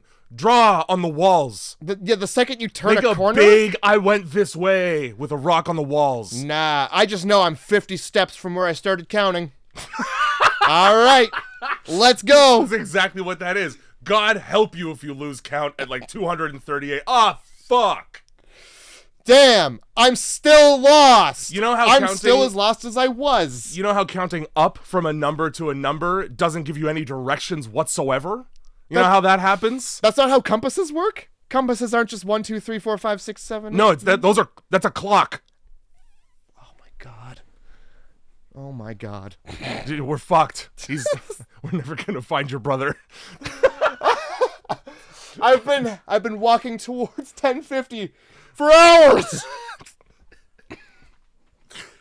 No indication of passage of time whatsoever, so we just gotta take people at their fucking word. Sure. Well, I mean, you're in the catacombs. What kind of indication Pink says do you get? It was 12 hours? Okay, I guess it was 12 hours. Sure.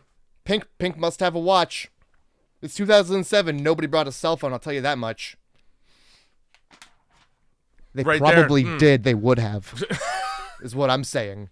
Everybody would have had a fucking old-ass cell phone because they would have been like, look at what I got. I can call a cab with this, and that's it. I could call the non-emergency police line. So Fucking, yep. More You want tunnels. a master class in how to pad out your movie? First of all, do that thing. Have her just continue to disappear behind corridors and around corners. Mm-hmm. And then cut to the next one where she does the same thing. The other really cool way to do it is to have, and this happens twice in the movie, her go in a direction, a gross thing, leave that direction, and then go back in that direction. So when she climbs the ladder and gets attacked by bats, they have her in the movie come down the ladder and leave the area, and then go back up the fucking ladder. Just stand there and have the bats for a second. Yep. It's not changing fucking anything else. Nope. They were already on you, so if you're gonna get rabies, guess what? Got it. Yeah. Don't worry. You just got to get out now. And like faster. Yeah, and find an English to French dictionary so you can go to a hospital and be like, le rabies. Le petit rabies. Just a little touch of the rabies. Oh my god. Fucking yeah, bats. Yep, tries the ladder again. She finds this winding metal spiral staircase it's up like to like a storm grate. Like it must be a utility staircase of some kind. That wouldn't exist when getting into the catacombs is illegal, but we're just gonna gloss over that. Yeah, for sure. Climb all the way up that and try not at all to break the lock. Barely. And then a person with a flashlight. Well, she drops her flashlight. Yes, and somebody picks it up. And so... Oh man, boy, are you to assume it's the monster man? Yeah, you are. Here he comes. Except if you were to have used your fucking eyes, you would have noticed that he's wearing a white shirt. Oh, so it's not the killer. Because last time we saw him, he looked like he just got done fixing a tire. Not the same outfit. Why is he changing? It's not like he can see what he looks like. No. So I'm like, okay, cool, that's not the killer. So here's the question now. This is now 2 people lost in the catacombs, one of whom has a map. Unfortunately, he only speaks French and not English. Mm-hmm. That's not going to stop her from trying to talk to him in English the entire time that they're together. Over and over again. Oh my god. Asking him questions in a language he doesn't speak and getting upset when he doesn't answer her. Also, why did he not announce his presence to the only other person he's seen in hours while lost? Yeah, no, let's just lumber up this staircase very creepily. Yeah. And then tell her that it's locked even though she can see that it's locked. Yeah, I'm going to put her in a position where she feels the need to jump down from a great height and injure herself instead of be close to me. Yeah. You know how that could have been solved? Me!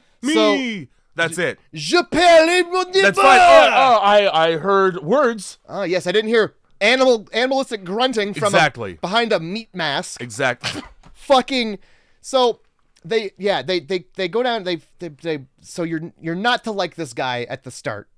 They make a great deal of he's kind of an asshole a little bit to make him seem like a piece of shit human. Yeah, like a dirty Frenchman. Like as soon as I saw him, I was like, well, this is the killer out of costume. He just took his mask off and his whatever. This is the guy. Except he's got a map. Exactly. Not only does he have a map, but Victoria goes, "What is that? Is that a map?" Hey, Dora! Yeah!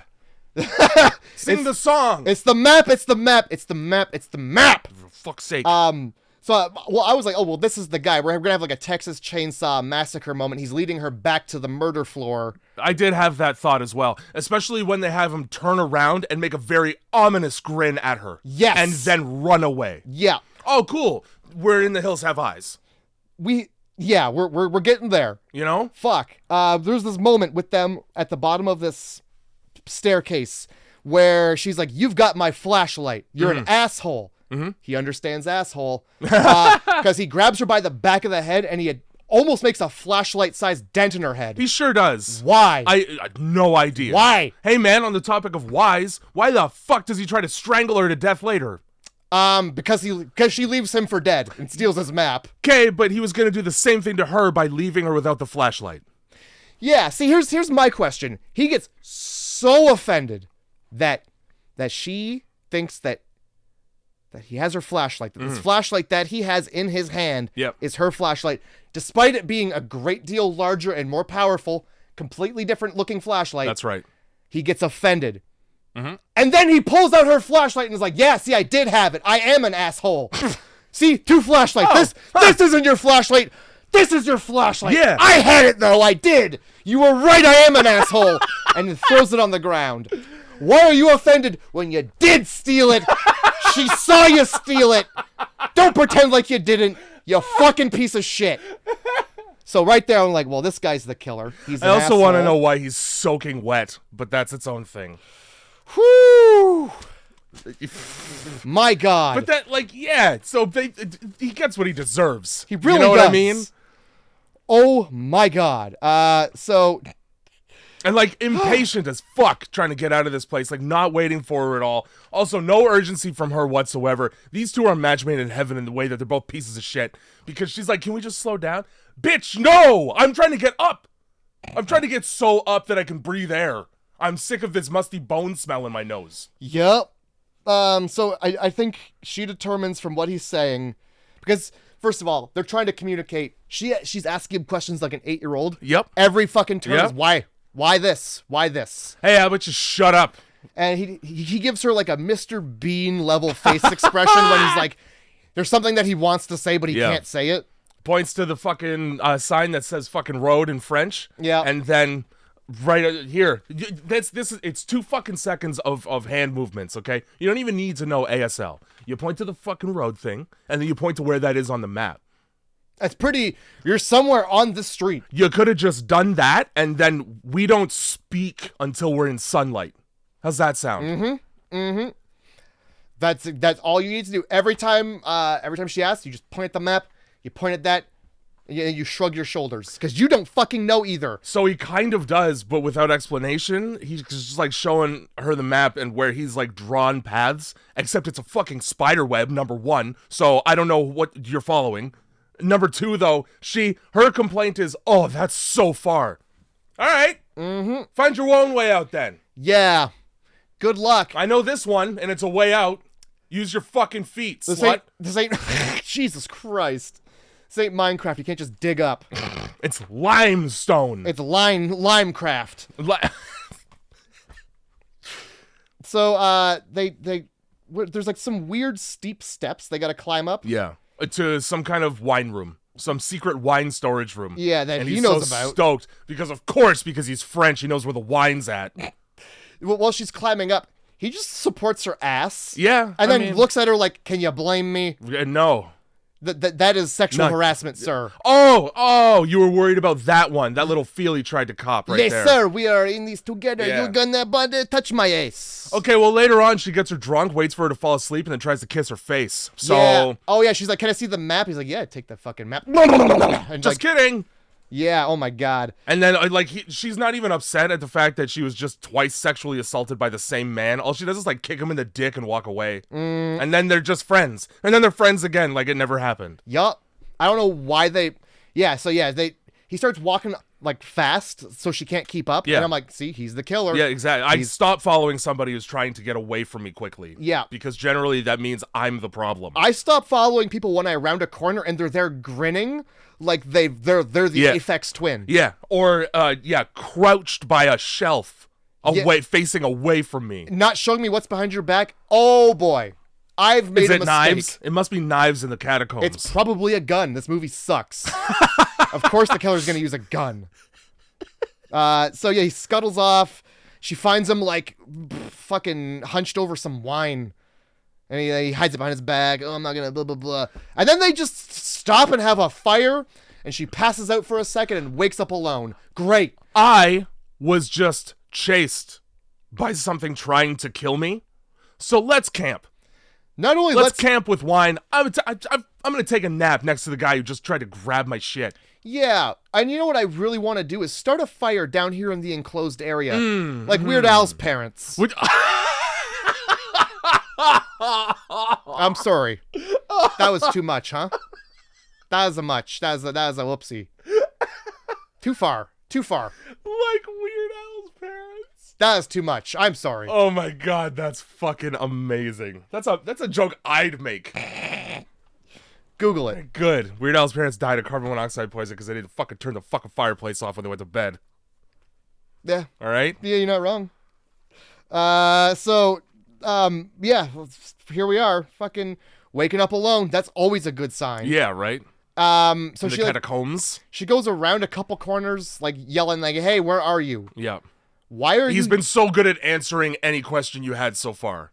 You know what yelling does? It attracts pig monsters. Announces your presence to anything within earshot. Yeah. But since she ends up back in that room with the fire, and he's just there doing his pants up like he went for a piss. Yeah, I don't know what the fuck, and then immediately goes in for a kiss. Like, were you doing them up or undoing them? Better be the former. Better be the fucking former.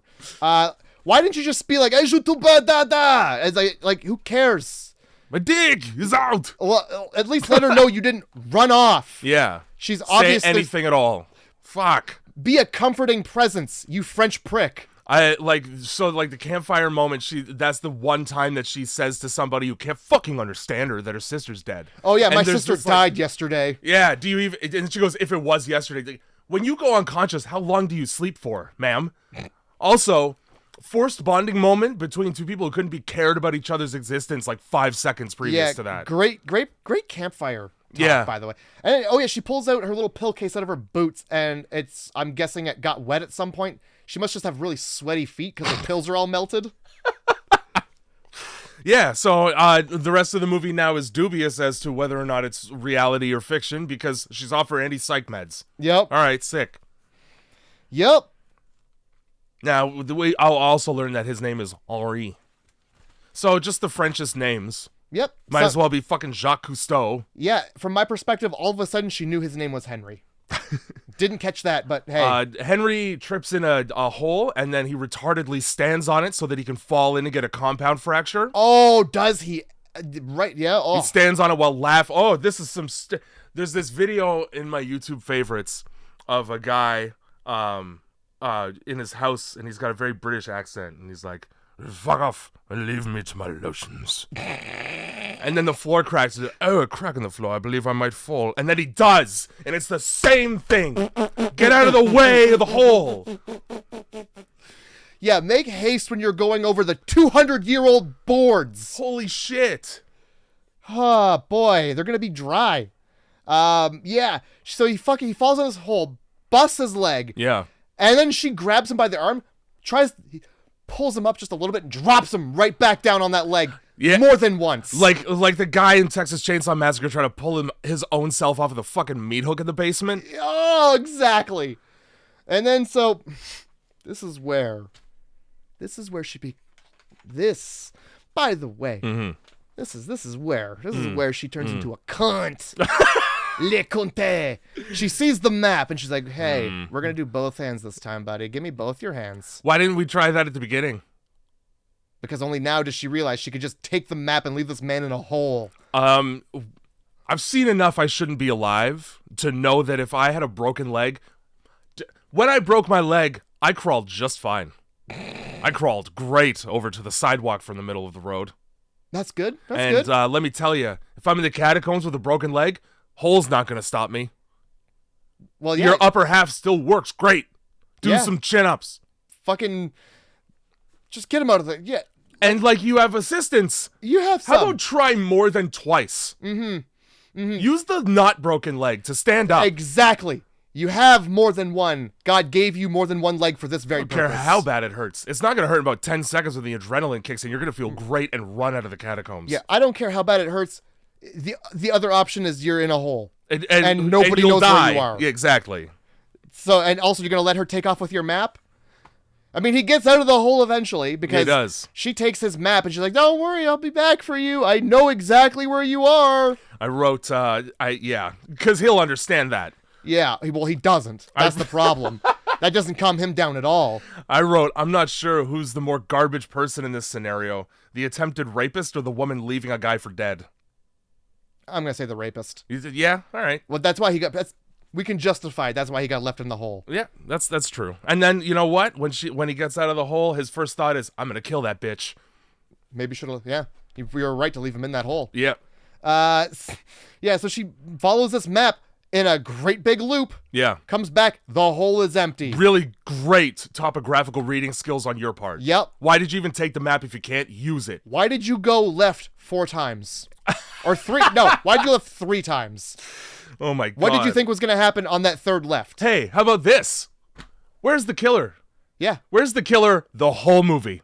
Where is that killer the entire film? You know the killer that lives here? The one from like the very beginning. The one whose house you're in? The one that murders a lady in front of a rave. Or does he? I guess. Mm-hmm. You know the killer. Mm-hmm. You know the killer that this Well, I know about. I don't because I've forgotten about him. You know, the murderer that there's a big long story about. Yeah.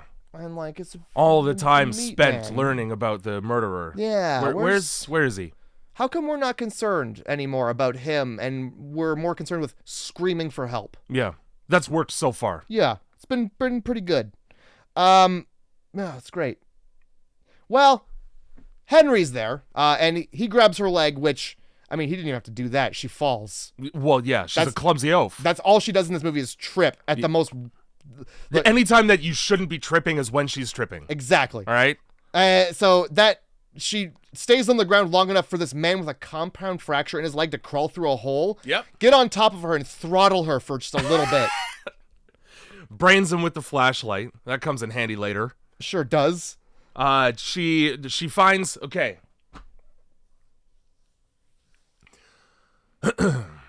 She's trying to get out after having knocked a man out with a flashlight.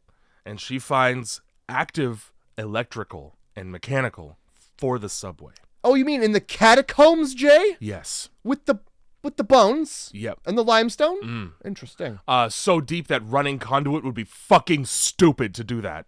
For anything. Oh, you mean that just having a fuse box down deep in the catacombs? Where in order to service the electricity for the entire fucking train system of France, you would, or at least that station, you would have to go into the catacombs.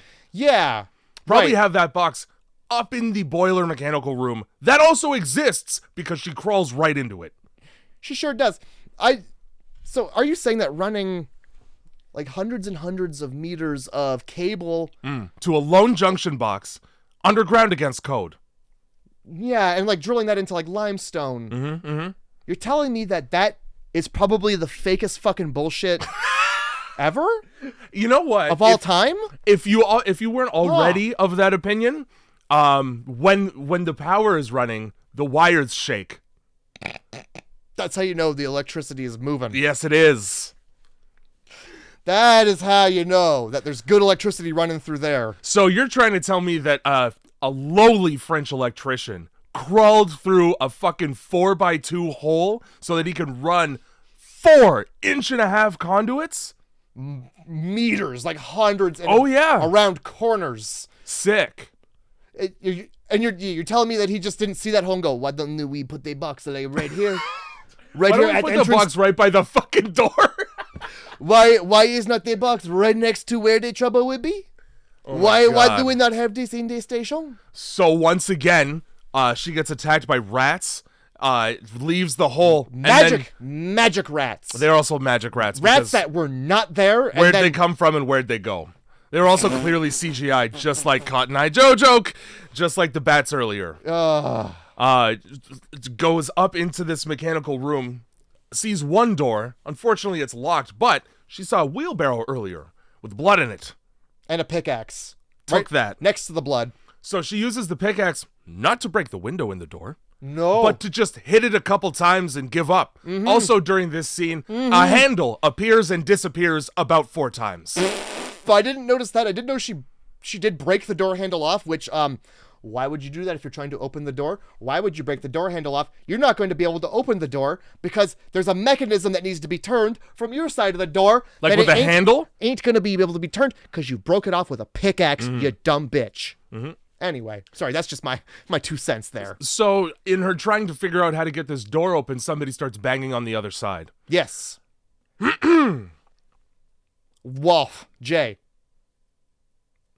Let's fucking run. Let's run away. Yeah, let's run away. Because it's got to be the pig man.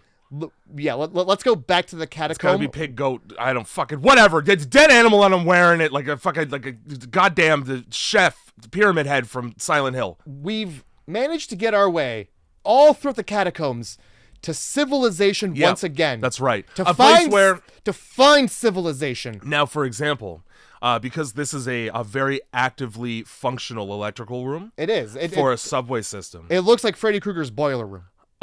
Bare minimum, you're talking security patrol, but even more likely, maintenance men, all kinds of them, every day. Sit and wait. You know what, Jay? You're telling me that this is an active boiler room? Yes. You're telling me that this is a way into the catacombs and there's no security? That's right. You're telling me not one person is just watching a camera and being like, oh, door's banging, huh? Here's the other thing. That's a door's the door's locked, okay? Anybody on the other side probably has the key to the door because they locked it.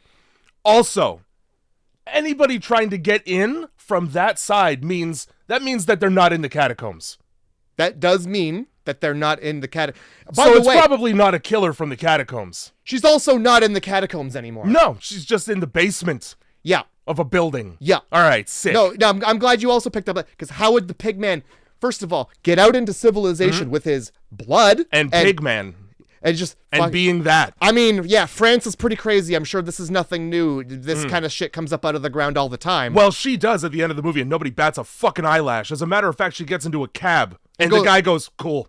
Yeah, airport with all that blood, you're gonna get on a plane immediately with no problem. No trouble at all. Yeah, it's a good thing you don't have your meds anymore, because now they have no reason to stop you. Yeah, they already grilled you for 45 minutes, and now you're coming back covered in blood. I'm pretty sure we have a record of her from yesterday.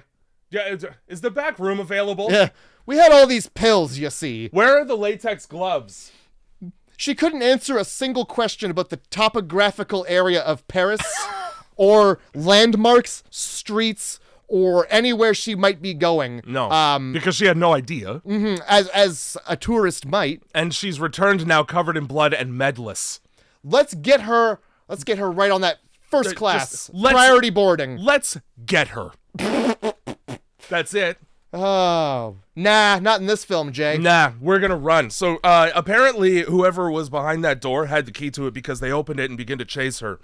Not only that, Jay, and when we see what was on the other side of the door, what was on the other side of the door is yelling her name. That's right. How? How? Okay, I'm just gonna say it, Jay. Yeah. It's her sister and her friends on the other is. side of that door. How? How did they find that door at that moment, at that time, to find her? Yep, that's right. Were they there the whole time? Is this the only exit? Hey, how'd they find her later? How did they find her later? Hey, also, while one of them, who is the friend of the sister, is trying to catch up to her to say, hey, it's safe, it's us.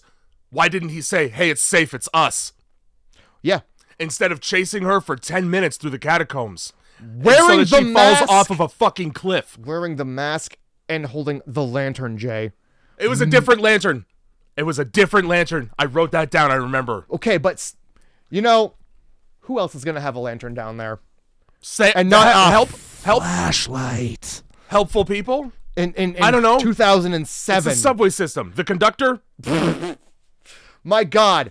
This anyway, yeah. Yep, so that's fine. Let's run away coming from to the fucking rescue here. Let's run away from the help. Yeah, run away all the way down more. So down. Yep. And then nothing. We're gonna fucking just hide around the corner, and the first thing that comes around the corner, we're gonna brain it.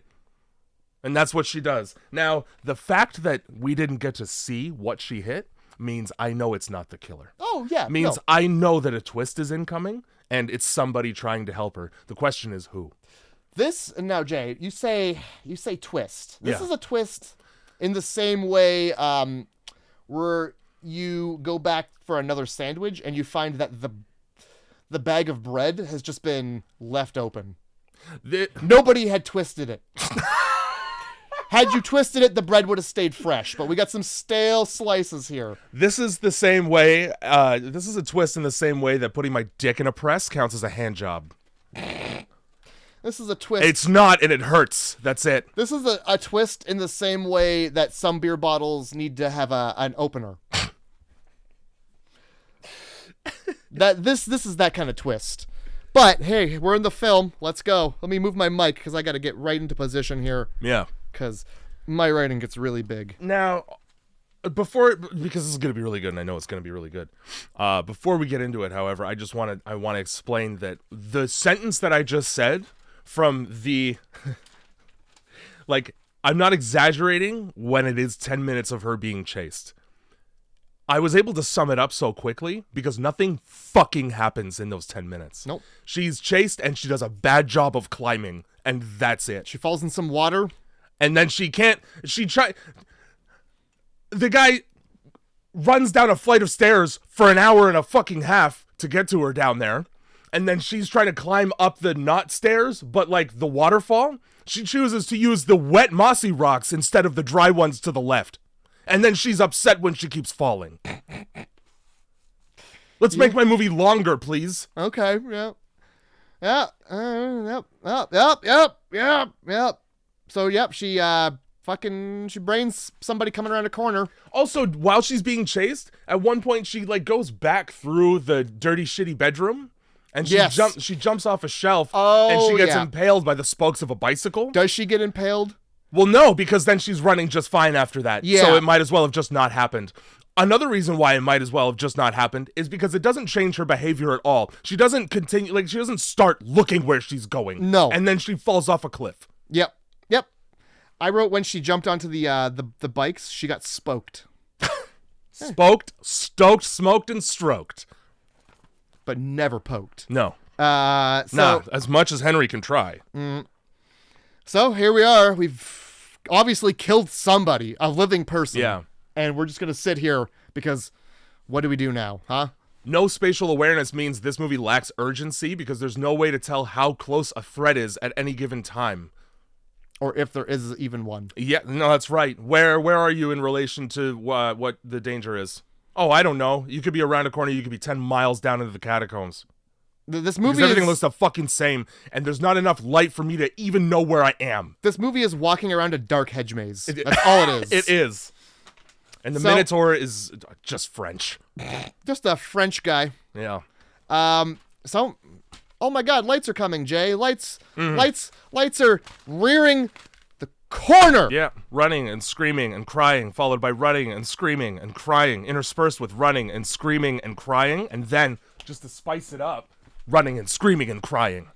Really? I thought for sure that there was a little bit of screaming, crying, and running. Yeah, it's like peppered in there, you know? It's the garnish on this shit sandwich.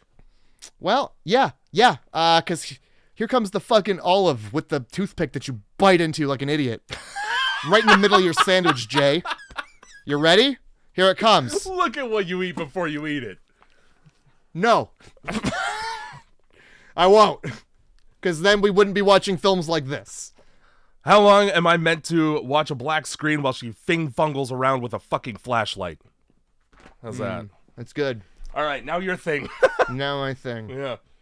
This is the best part of the movie. Yeah, well, yeah, it obviously is. This is the M. Night Shyamalanian twist right here. Prepare to have your minds fucking blown. Yeah, if I didn't blow them earlier by spoiling it, let me blow them now by spoiling it. Yeah. She's sitting there because she just killed somebody, because that's what you do. Yeah. You just sit there. You reel in shock. You don't go back the way you came knowing you've killed the threat, and now the entrance should be clear. Yeah, and also open because that's where you came from. Yeah, no. So what we do actually is we sit. We sit right down. And we wait. Because eventually, Pink's gonna come. Yeah. Because she's still alive. Yep, she is. Guess what? It was a prank. Now, the whole fucking thing was a prank. Call me Sam Pepper, because I took it a little too far. Yeah. We're gonna have to call the police on this one. Every Sam Pepper prank is dead. Now, I'm just a little confused, Matt, because earlier in the movie when we saw Pink dead on the floor, it looked like her throat had just been cut to pieces, to bits. Deep to shreds, gashes. You say. Shreds. To shreds, you say. Yeah. And how was her neck? To shreds, you say. and her husband? To shreds, you say. Yeah. No, fucking, yeah. No, dead. Not dead. Alive. JK. Hey, we just wanted to bring you out of your shell. So we put you in the dark for half a day and chased you around with rotting meat, screaming, because I didn't like how much attention you got at age 14 when you cut your wrists in the bathtub. Yes, Victoria, this is medicine. You shouldn't need your pills anymore. I'm okay. She straight up goes so far as to say so that you could finally get rid of those stupid pills. Those stupid pills that keep me alive? those pills that I need. There's a reason why Caroline is not in America, and it's because she's not allowed back. If she goes back, she's going to jail for crimes. Yeah. And I can tell she's that kind of person. Oh, yeah. Because she's like, what are these pills? Well, let me just... It's all these pills, you sick bitch.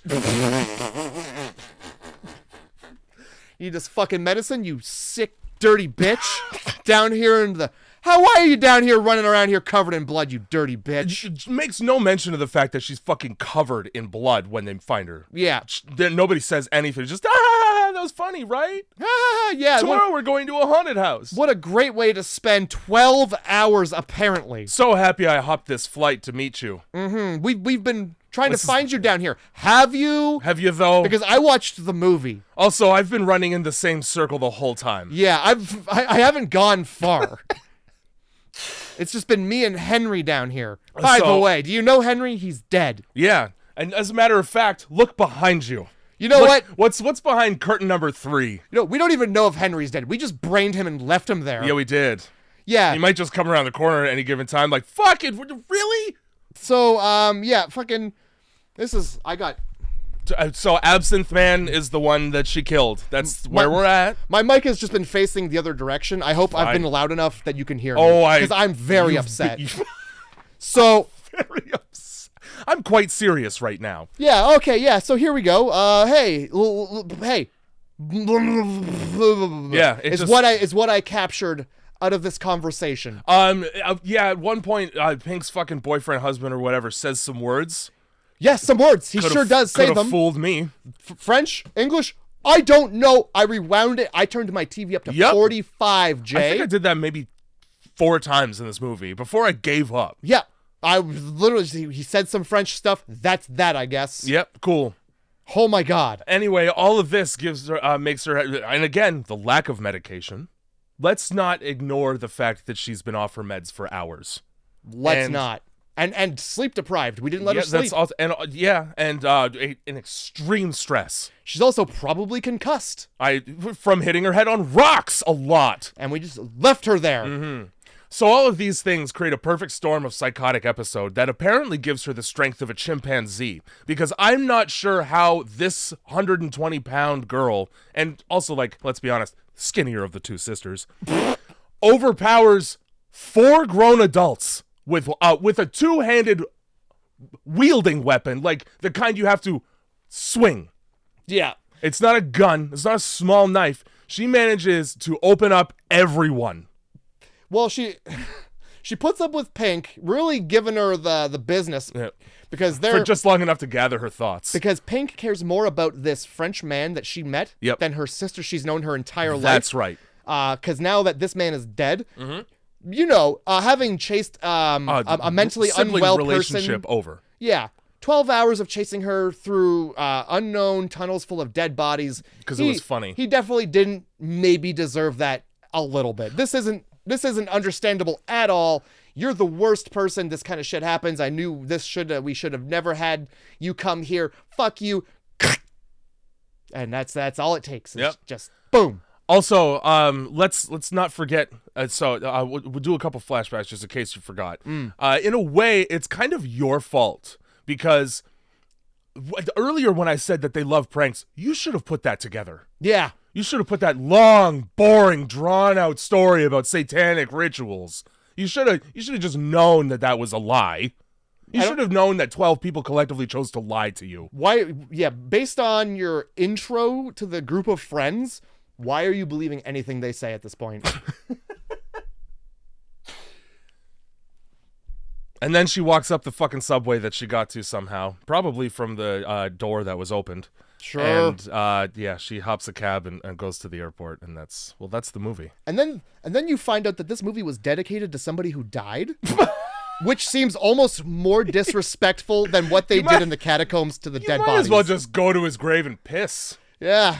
God, I hope his family didn't see this. You might as well just take a shit piss on his grave. Oh my God. It was probably the set designer and he died in the middle of making it. I fucking hated this film the whole time. 3 out of 10 for Catacombs. Wow. I gave it a 2. Yeah. I gave it a 2. I don't...